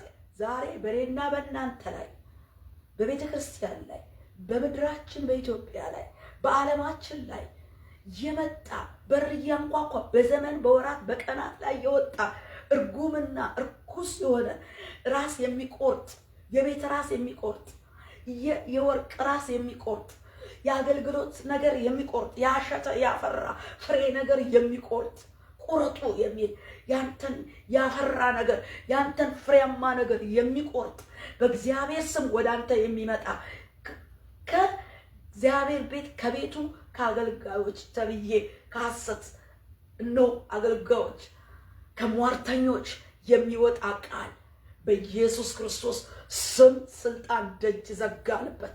በኔ በእናንተ በቤተ ክርስቲያን በሕዝቤ በምድሬ ባለውበት ምድር ሁሉ ላይ እኔ ነኝ ዘብ እንደ ኤልሳ እኔ ነኝ ዘብ እኔ ነኝ ተረኛ የጌታ ባሪያ ቃሉና መንፈሱ የሚሰራብኝ እኔ ነኝ። እናንተ የምትሰሙኝ ወገኖቼ ቃሉን ይዛችሁ እናንተ ናችሁ ተረኛ ቤተ ክርስቲያን። መንፈስ ቅዱስ አሁን የሚሰራውን የአመጽ ሚስጥር ስራ የሚከለክል አሁን የሚሰራ አለ ይላል ተሰሎንቄ ላይ። መንፈስ ቅዱስ የጊዜው አምላክ የጊዜው ሰራተኛ አብ ወልድን ተክቶ ያለው መንፈስ ቅዱስ ይከለክለዋል። ስለዚህ ዛሬ በሚሰራው በመንፈስ ቅዱስ ስልጣን ይህንን በእግዚአብሔር ስም ራስ ቁረጥ የሚል የፍሬን የጸጋን ፍሬ የአገልግሎትን ፍሬ የመንፈስን ፍሬ በቃ የትኛውንም ነገር ራስ የሆነውን ነገር ቁረጥ ብሎ ቃል ያወጣ የምድርን የትውልድን የቤተ ክርስቲያንን በግልም የሆነውን በማህበርም የሆነውን በቤተሰብ የሆነውን ቁረጥ፣ ራስ ቁረጥ፣ ዋንኛ ነገር ቁረጥ፣ ራስ ቁረጥ፣ የነቢዩን የኤልሳዕን ራስ ቁረጥ ብሎ ዛሬ እንዲሁ በእኛ ላይ የወጣ ቃል በኢየሱስ ክርስቶስ ስም ደጁን ዘጋንበት። በዛሬያችን ላይ የወጣውን ኢዮሮማዊ ቃል በነጋችን ላይ አይቶ የወጣውን እንዳንውል በእኛ ቀጣይ ነገር እንዳይወጣ ዛሬያችንን አይቶ ነጋችንን አይቶ በሁለቱም አቅጣጫ የወጣብንን የሟርትና የንግር ቃል ተጽዕኖውንና ኃይሉን በመስቀሉ ኃይል አደቀቅን። ደጁን በኢየሱስ ስም ዘጋ። ወደ ውስጥ እንዳይገባ፣ ወደ ቤት እንዳይገባ፣ ወደ ቤተ ክርስቲያን እንዳይገባ፣ ወደ ምድሬ እንዳይገባ፣ ወደ ሕዝቤ እንዳይገባ፣ ወደ ዓለም እንዳይገባ አሁን በሚሰራው በዓለሙ ፈጣሪ በክርስቶስ ኢየሱስ በመንፈስ ቅዱስ ስልጣን ከለከለን። ከዚህ ቃል ጋር ኤልሳዕ ደጅ ዝጉ እንዳለ ደጁ እንደተዘጋ እነሆ እግዚአብሔር ኖ ዛሬ ብሎ እሱ በሱ ላይ ደጅ ዘጋበት። ነገ ላይ ግን እግዚአብሔር በኤልሳዕ ታምር አደረገ። ደግሞ ኤልሳዕ መጣና አዋጁን በአዋጅ ካሻረ በኋላ ነገ አለ በቃ ነገ በዚህ ጊዜ አለ በቃ ይህንን ተአምር የሚገለብጥ ነገር የእግዚአብሔር ቃል ስሙ። እግዚአብሔር እንዲህ ይላል ነገ አለ ደግሞ እሱ በዚህ ጊዜ በሰማርያ በር 1 መስፈሪያ መልካም ዱቄት በ1 ሰቅል 2 መስፈሪያ ገብስ በ1 ሰቅል ይሸመታል። ታሪክ ይለወጣል አለ። ዛሬ እሱ በእኔ ላይ ራሴን እንዲቆርጥ ልኳል። እኔ በሩን ዘግቼ አምልጫለሁ። ነገ ግን የዚህን ታሪክ እምለውጥ ነኝ። ቃል አወጣበት። በረሃቡ ዘመን ላይ ልጅ ባስበላበት ዘመን ላይ ኩስ ባስበላበት በመጣው ዘመን ላይ ሰማርያ ተከባ ባለችበት በዛ ከበባና ረሃብ ውስጥ ቃል ተናገረ። የዚህኛው ቃል ተሻረ። ኢዮራም ያወጣበት በነቢዩ ኤልሳ ላይ አልሰራም። ዝጉት አለ፣ ተዘጋ፣ ተከለከለ። ነገር ግን አዲስ ምዕራፍ መጣ፣ ረሃቡን የሚገለብጥ ነገ ላይ እግዚአብሔር ተናገረ በኤልሳ በኩል። ነገ ድንቅ ነገር ሆነ። ነገ እግዚአብሔር ድንቅ ነገር አደረገ። የኤልሳ አንገት ሳይቆረጥ እንደውም የምድሪቱ የረሃብ ታሪክ ተለወጠ። በኤልያስ ዘመን የረሃብ ታሪክ ተለውጧል። ከበባት ሲወጣ፣ ከተሸሸገበት ሲወጣ፣ እዚህ ጋር ደግሞ እግዚአብሔር ነገሩ ደጅ አዘግቶ ነገሩ እንዲቆለፍ ካደረገ በኋላ በሱ ላይ ደግሞ የምድሪቱን ረሃብ ነገር የሚለውጥ ክብር ተገለጠ። እነኛን 4 ለምጻሞች አስነስቶ እነኛን ሰማርያን ከበው ለረሃብ የዳረጓትን ሰራዊቶች ሲበትንና ከዛ ከበባው ተበትኖ ሄደው ከበቧቸው ውስጥ ገብተው ምርኮን ሲበዘብዙ ምርኮን ሲዘርፉ በእነኛ 4 ለምጻሞች እግዚአብሔር ታሪክ ለውጦ የምስራቸው ነው ትልቅ በረከት ውስጥ ሲገቡ ነው የምንመለከተው። ትልቅ ባርኮት ውስጥ ሲገቡ ነው የምንመለከተው። ነገ ላይ ዛሬ ላይ አንገቱ ይቆረጥ የተባለ ሰውዬ በሱ ነገ ደግሞ የሰማርያ የረሃብ ታሪክ ሲለወጥ እናያለን። ክብር ለመንፈስ ቅዱስ። እንዲህ አይነት መለኮታዊ የሆነ ተአምራዊ የሆነ ድንቅ አጀንዳ ባለባቸው በእግዚአብሔር ባሪያዎች ላይ ሰይጣን የሟርትና የንግርት የድግምት ቃል ያወጣል፣ የአስማታዊ ቃል ያወጣል። ስለዚህ ያን ቃል ደግሞ እኛም ለይተን በመንፈስ ተረድተን ቃሉን በእግዚአብሔር ቃል እንሽራለን። ድምፀ መለኮት ቃሉን እንሽራለን። ድምፀ መለኮት ቃሉን ይዘን የእርግማንን የሟርትን ቃል እንሽራለን። የኤልዛቤል ቢሆን የኢዮራም የውስጥ ነው፣ የኤልዛቤል የውጭ ነው። የውስጡንም የውጭውንም በነጋችንና በዛሬያችን ላይ የሚነገር ሟርት ሁሉ በእግዚአብሔር ቃል ልዑል ቃል ስልጣን ሸጥ ነው። በበጉ ደም ደመሰስ ነው። በበጉ ደም አረከስ ነው። ሕይወት በፈሰሰበት በተቤዠን ደም ተዋጀ ነው። በደም ክርስቶስ ዋጀ ነው። በዛሬያችን ላይ የወጣብን ኢዮራማዊ መርገም፣ ራስን የሚቆርጥ መርገም፣ በነገ ላይ ሳንወልድ ሳንገላገል ታላላቅ ቅባት ያላቸው እነ ኢዩ ሳይወጡ እነ እኑ በእኛ የሚቀጥለው ጀነሬሽን የሚወጣው ያልተፈጸመው የእግዚአብሔር አጀንዳ ሳይገለጽ ሳይፈጸም ዛሬ ብሎ ነጋችን ላይ ያወጣውን ኤልዛቤላዊ ሟርትና እነሆ መርገምት የሆነውን ቃል በእግዚአብሔር ቃልና ልዑል ስልጣን ሻር ነው። በኢየሱስም ከግላችን ከቤታችን እነሆ ከቤተ ክርስቲያናችን ከቤተ ክርስቲያን እነሆ ከሕዝብና ከምድር ከዘመናት ከወራት ከቀናት ሁሉ ላይ በኢየሱስ ክርስቶስ ቅዱስ ደም ዋጀ ነው። የበላውን መጠጥ የተቀረበለትን ግብርና የቀረበለትን ስዕለት አምልኮ ቢሆን ደም ቢሆን ቁርባን መጠጥ ቢሆን ርኩሰት ቢሆን የትኛውንም አይነት ገበታ የበላ ቃል ያወጣብንን የመርገምና የሟርት ቃል በሕያው እግዚአብሔር ሰማይና ምድር በፈጠረና ባጸና አምላክ በሆነው ቃል ስጋ ለብሶ በተገለጠ ጌታ በክርስቶስ ስልጣን ቃል ሽረናል። ከራሴ ላይ እነሆ በኢየሱስ ራስ ሽረ ያለው ከቤተሰቤ ከዘር ከትውልዴ ከቤተ ክርስቲያን ከምድር ከኢትዮጵያ ከሕዝብና ከምድር ከቤተ ክርስቲያን ላይ ከዓለማችን ላይ ካለውባት ምድር ከአሜሪካ ከትውልዱ ላይ በኢየሱስ ክርስቶስ ስም የወጣውን ቃል በጊዜውና በዘመኑ እንዳይሰራ በሰራተኛው አሁን በሚሰራ በመንፈስ ቅዱስ ስልጣን ሽር ያለው እግዚአብሔር ቃል አፍርሻለሁ። አሜን ሃሌሉያ። አራተኛ ይሄን ካልኩኝ ወገኖች፣ አምስተኛው ደግሞ ምንድነው?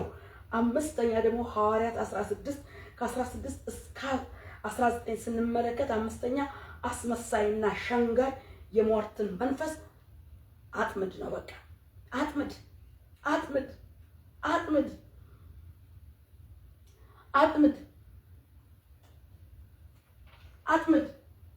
አራተኛው ዝጋ ነው።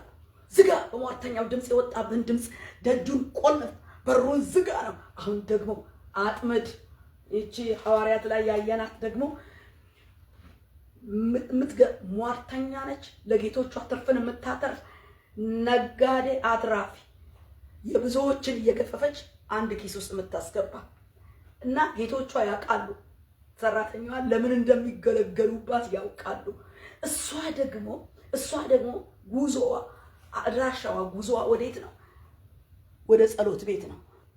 ወደ ጸሎት ቤት ለመግባት አጥምዳ ልትገባባቸው ተረከዝ አርጋ ልትገባባቸው ያለችው አልሰሜን ግባ በለው አለ ሐዋርያው ጳውሎስን ከሰዎቹ ጋር እና እነኚህ አለች። ያቺ ሟርተኛ፣ ያቺ ገፋፊ፣ ያቺ ሰዳቢ እነኚህ የልዑል አምላክ ባሪያዎች ናቸው።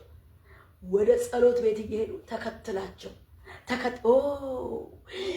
መልካም መገለጽ የእግዚአብሔር የልዑል አምላክ ባሪያዎች ነይ ጆይን አድርጌ ነይ አብረን እንግባ። ወዳጅነትን ለመፍጠር ወደ ጸሎት ቤት የሚሄዱትን ሸንግላና ይዛ አብራ ወዴት ለመግባት ነው እየተከተለች ወደ ጸሎት ቤት አብራ ልትገባ።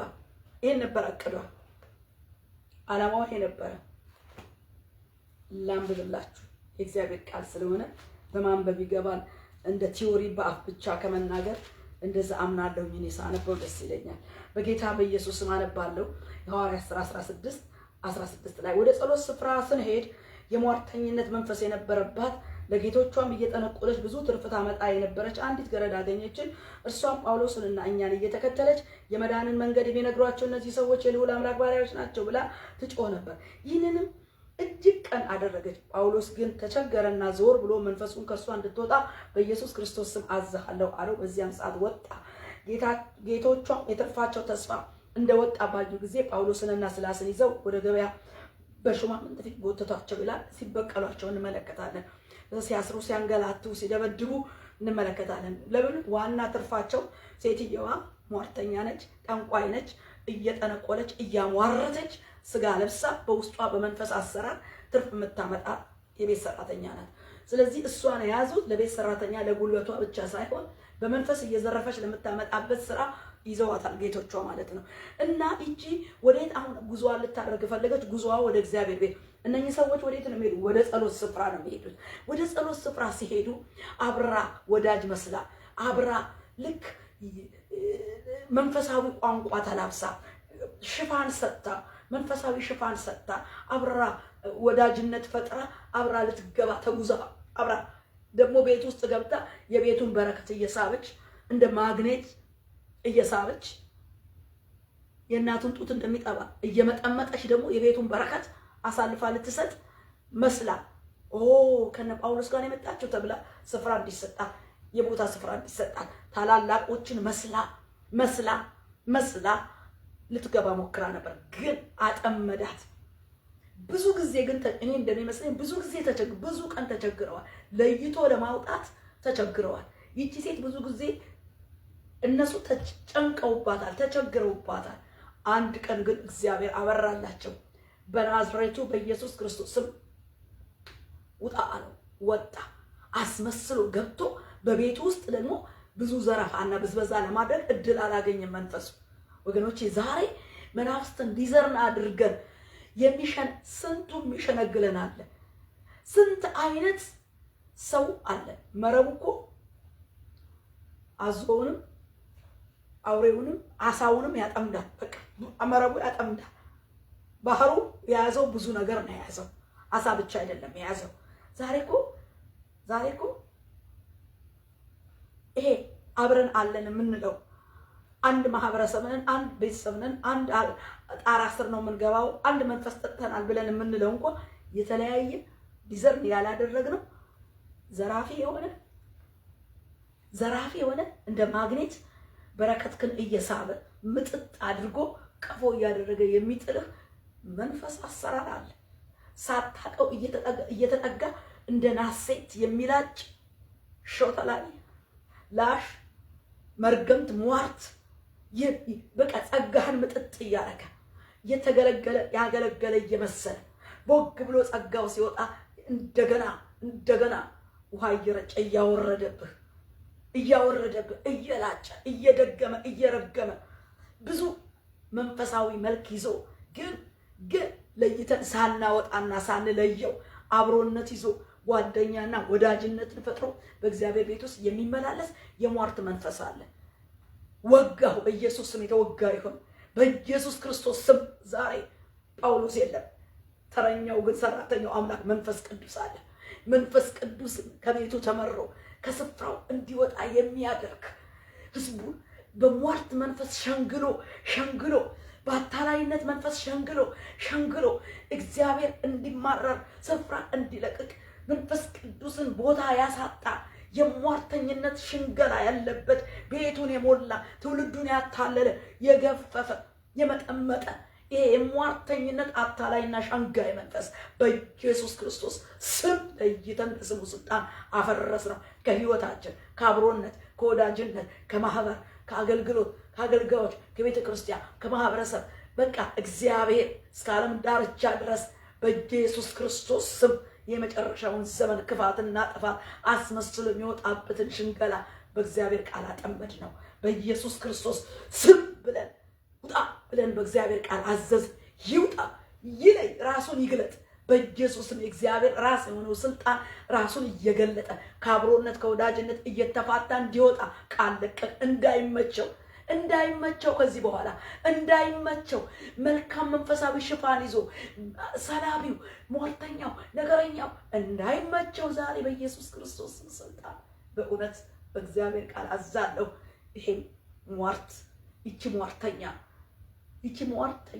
ጠንቋይ እንዳልቻለች ከሐዋርያው ጳውሎስና ከሰዎች ጋር ጓደኝነት ፈጥራ ወደ ጸሎት ስፍራ አብራ እንዳልገባች ዛሬ በመንፈስ ቅዱስ የሟርት የጥንቆላ ስራ በአብሮነት በወዳጅነት ላይራመድ እነሆ እንደ ማግኔት እየሳበ መንፈሳዊ በረከትን እያራቆተ እያስወረደ እያስጨነገፈ የራሱን ስራ እየሰራ የቤቱን ስራ ፍቅርን እያሳጣ አንድነት የሚገርም እኮ ከፋፍለ ግዛው ማለት በእግዚአብሔር ቤት ነው ያለው። ሰው ወንድማማችን ያለያያል እንዴ? ወንድማማችን እትማማችን እያጣላ የራሱን ማህበራዊ የራሱን መንፈሳዊ መልክ ያለውን ስራ ይሰራል እንዴ? እንዲህ ይደረጋል እንዴ? ይሄ የማን ስራ ነው? በእግዚአብሔር ቤት ውስጥ ሰውን ማጣላት፣ በእግዚአብሔር ቤት ውስጥ ራስ ምቾትን የራስ ጥቅምን እና የራስ ስልጣንን የራስ ፖዚሽንን አሰማምሮ ለመያዝና ቆይታን ለማድረግ ሰዎች መልካም ነገር ነው ብለው መስለው ካያቸው እነኛን ሰዎች ማለያየት፣ በዚህ ብለው ማለያየት። ይሄ ከየት መጣ? ኤልዛቤል ስራ ነው። የሟርተኝነት ስራ ነው። የቤቱን ስራ የሚያፈርስ የፍቅር ስራ የሚያፈርስ የእግዚአብሔር ስራ የሚያፈርስ መጠመድ አለበት፣ መለየት አለበት። እግዚአብሔር ራስ ሆኖ የቤተ ክርስቲያን ባለበት ዘመን መንፈስ ቅዱስ በሚሰራበት ዘመን ተሸውደናል። ግለኝነት በስቷል። የራስ ጥቅም በስቷል። የራስ ስምና ዝና ማውጣት፣ ሌላውን ገሎ የራስን ስም ዝና ማውጣት፣ ሰዎችን አለያይቶ ከፋፍሎ ግዛ፣ ከዛ በኋላ ቦሶኖ መኖር እያለያዩ ቡድን እየፈጠሩ አንድ የሆነውን እግዚአብሔርን ቤት እየከፋፈሉ የእንትና የከፋ ቡድን የጳውሎስ ቡድን እየከፋፈሉ የኔ ቡድን የኔ አፍ የኔ ተጠሪ ብሎ ሰዎችን በራሳቸው ጉያ ውስጥ እየለዩ በሌላው ላይ ጦርነት እያስነሱ ጦር እየሰበቁ እየወረወሩ ጠጠርን እያነሱ እየወረወሩ የእግዚአብሔርን ቤት እንዲህ አርጎ የሚሰራ ሳንለየው ገብቶ እየበጠበጠ ያለ ሟርትና የሟርት ፍላጻ ጥንቆላና የጥንቆላ ጠጠር የመርገም ቃል አለ። ከበስተጀርባው ሌሊቱን እያሟረተ እየደገመ እየተሰበሰበ በጸሎት ስም እየረገመ ተንበርክኮ እየረገመ በቃሉ እየወጋ በፎቶ እየወጋ በስም እየወጋ ተመልሶ መጥቶ ይስማል። ይውጋ ብሎ ይማርህ። ሽንገላ የሚያስጠላ ለአንዳ አስጠሊታ መንፈስ ሲሰማው ሽንገላ አለ። በቃ አስጠሊታ መንፈስ ብሎ ጽይፍ ብሎ ካፉ ለኮንፈረንስ መጥቶ ሲናገር ሰማሁት። ይገርም። አስጠሊታ መንፈስ ብሎ ክፍት ብሎት ከፊቱ ሲናገር መንፈስ ቅዱስ ምን ያህል እንደገለጠውና እንደጠላው እንደተጸየፈው ከሰውየው ፊት ካፉን ከወጣው ቃል ጋር ያን ያህል እንደዚህ አይነት መንፈስ ይሰራል። በኢየሱስ ክርስቶስ ስም ዛሬ እግዚአብሔር በኢየሱስ ስም ሽንገላ የሞላበትን ሟርት የሞላበትን የሟርት ቃል የሞላበትን የሚከፋፍል የሚለያይ እነሆ የራሱን ስራ የሚሰራ የእግዚአብሔርን ስራ የሚያፈርስ ወደ ውስጥ የገባ ሳንለየው ውጣ ብለን ሳናስወጣው አብሮነት የያዘ ወዳጅነት የያዘ ይሄ ስራ በክርስቶስ የመስቀል ስራ አፈረስ ነው። አዘዝን። በእግዚአብሔር ቃል የተለየ የወደቀ የወጣ ይሁን። አሜን። እግዚአብሔር ይመስገን። ክብር ለኢየሱስ ይሁን። ክብር ለመንፈስ ቅዱስ ይሁን። ስለዚህ አምስተኛ አስመሳይና ሸንጋይ ሟርተኛን መንፈስ ምን እናድርግ? እናጥምድ ነው። እናጥምድ ልጠቅልል። በቃ እግዚአብሔር ይርዳል። ይሄ ገፋፊ ጩሉን ላይ አስመሳይ ሌባ ነበረ። በቃ የመዳንን መንገድ የሚነግሯቸው የልዑል አምላክ ባሪያዎች አስመሳይ ሌባው ሊያርድ ሌባው ሊሰርቅ ሊያርድ ሊያጠፋ ይመጣ። እኔ ግን ሕይወት እንደሆንላችሁ እንድበዛላችሁ መጣሁ አለ። ይሄ ሌባ የቃሉ ነገር ደህንነት ያለበት የመዳንን ነገር የሚነግሯቸው የልዑል አምላክ ባሪያዎች የት ያውቀዋል? ልዑል አምላክን። ልዑል አምላክ ጠላት አይደለ እንዴ? ሟርተኛው ጠንቋዩ ጠላት አይደለ እንዴ? የት ያውቀዋል? ግን አስመስሎ በፈሸነ ቃል ውስጥ ገብቶ ምን ሊያደርግ ነው? ትርፉን ሊወስድ፣ ህዝቡን ሊያራቁት፣ አገልግሎቱን ባዶ ሊያደርግ። በቃ ከዛ በኋላ ከፋፍለህ ግዛው ነው። ምን ችግር አለበት? የለማ ተላጭቷል። በቃ ተገፏል፣ ሸልቶታል።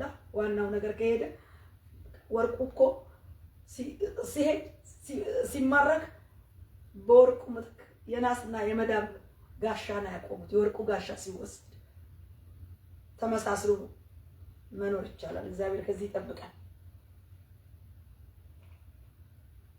የሟርት የመርገም መናፍስታዊ የድግምት የጥንቆላ የአስማት ኃይል በዛሬና በነገህ ላይ ቃል ሲያወጣ ተጽዕኖ የሚያመጣውን በመስዋዕት ተጽዕኖ ያመጣል፣ በመስዋዕትም ኃይል ያደርጋል።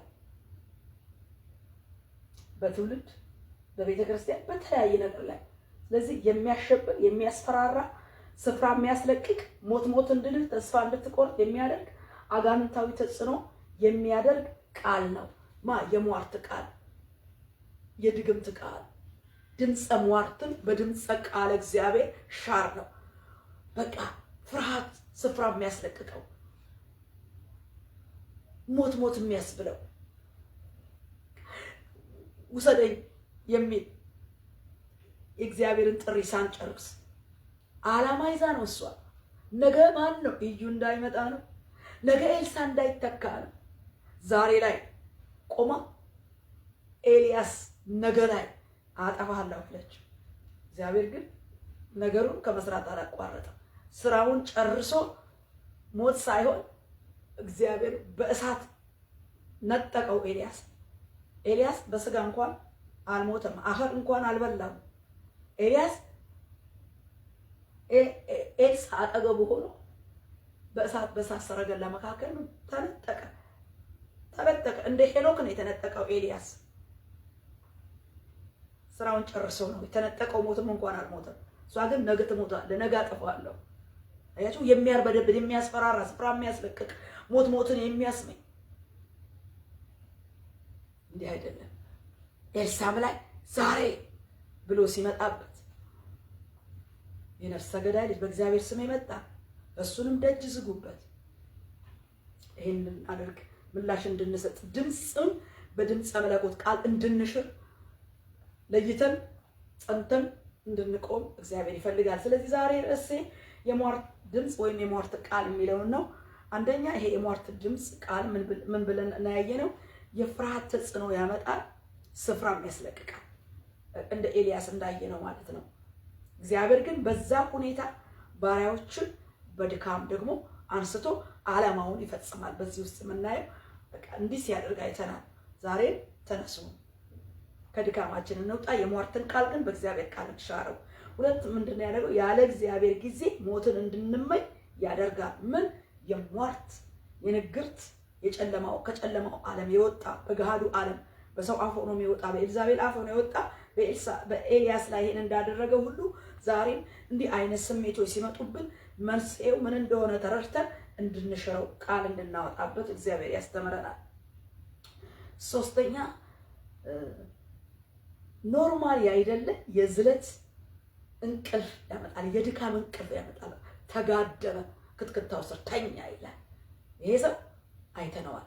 በአንዴ እንኳን መንቀስቀስ አቃተው። በቃ ምን ያህል እንደተጎዳ እናውቃለን። እና ይሄ የሟርት ቃል እስከዚህ ድረስ ድቅቅቅ አድርጎ እንድትደክም እንዳትነሳ የሚያደርግበት ነው። ወደ ውስጥ እንዳታስገባው የሟርትን ቃል ውስጥ ገብቶ አድቅቆ አጋድሞ እንዳያስቀር በእግዚአብሔር ልዑል ቃል ቀጠቀጥ ነው። ከሰማይ በወረደ ሉዓላዊ ቃል አደቀቅ ነው። ወደ ውስጣችን እንዳይገባ ደጃፉን በእግዚአብሔር ቃል ስልጣን ዘጋ። በደሙ መቃናችንን ቆለፈን። በቃሉ መቀርቀሪያ ቀረቀርንበት። በኢየሱስ ስም ስልጣን ዘጋ። የመንፈስ ቅዱስን ኪሩብ አቆምን። በቴሌቪዥን በነፍሱ ዋጋ በተገዛንበት በኢየሱስ ደም ተሰወርን ማለት ነው። ሶስተኛ ማለት ነው ድካም ዝለት ያመጣል።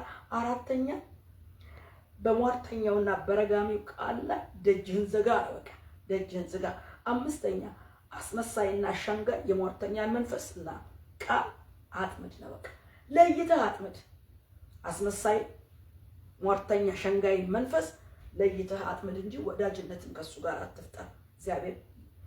እግዚአብሔር ሆይ ጸጋህን አብዛልን። በቃ እግዚአብሔር ሆይ ጸጋህን አብዛልን፣ እርዳን ከማለት ውጪ ምንም ነገር የለኝም። እግዚአብሔርን ስለዚህ ቃል እጅግ አድርገን እናመሰግናለን። ስሙ የተባረከ ይሁን።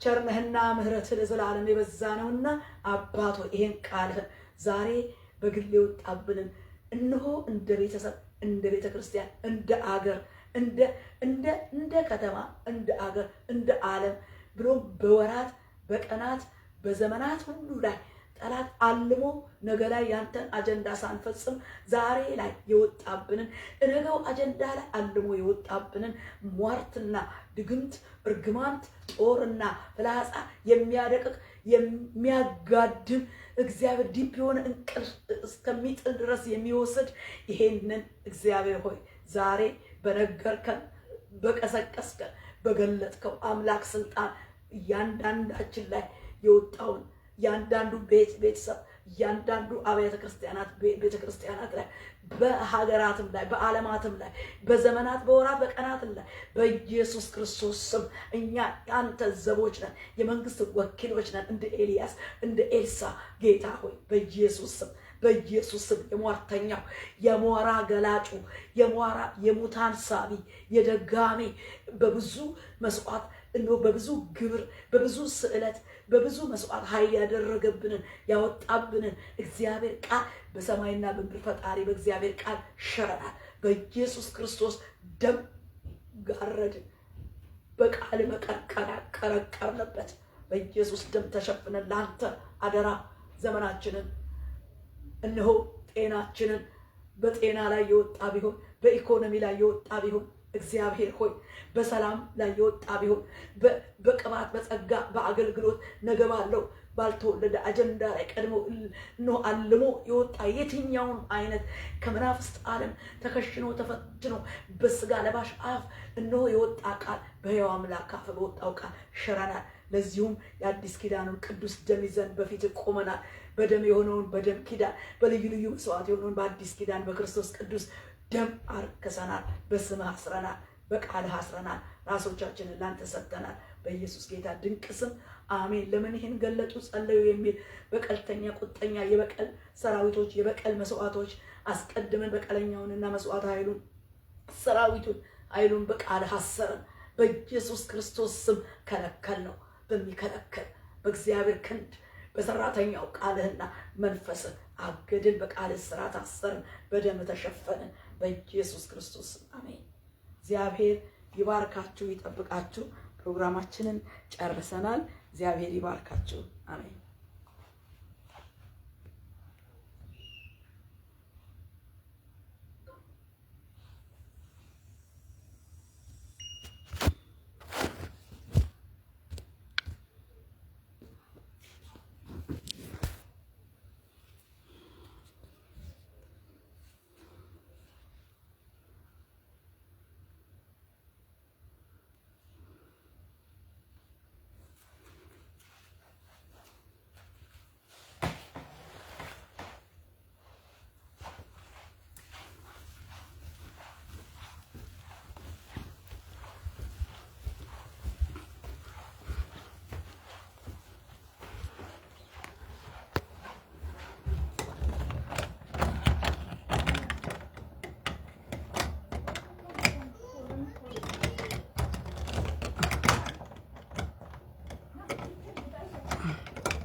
Bak.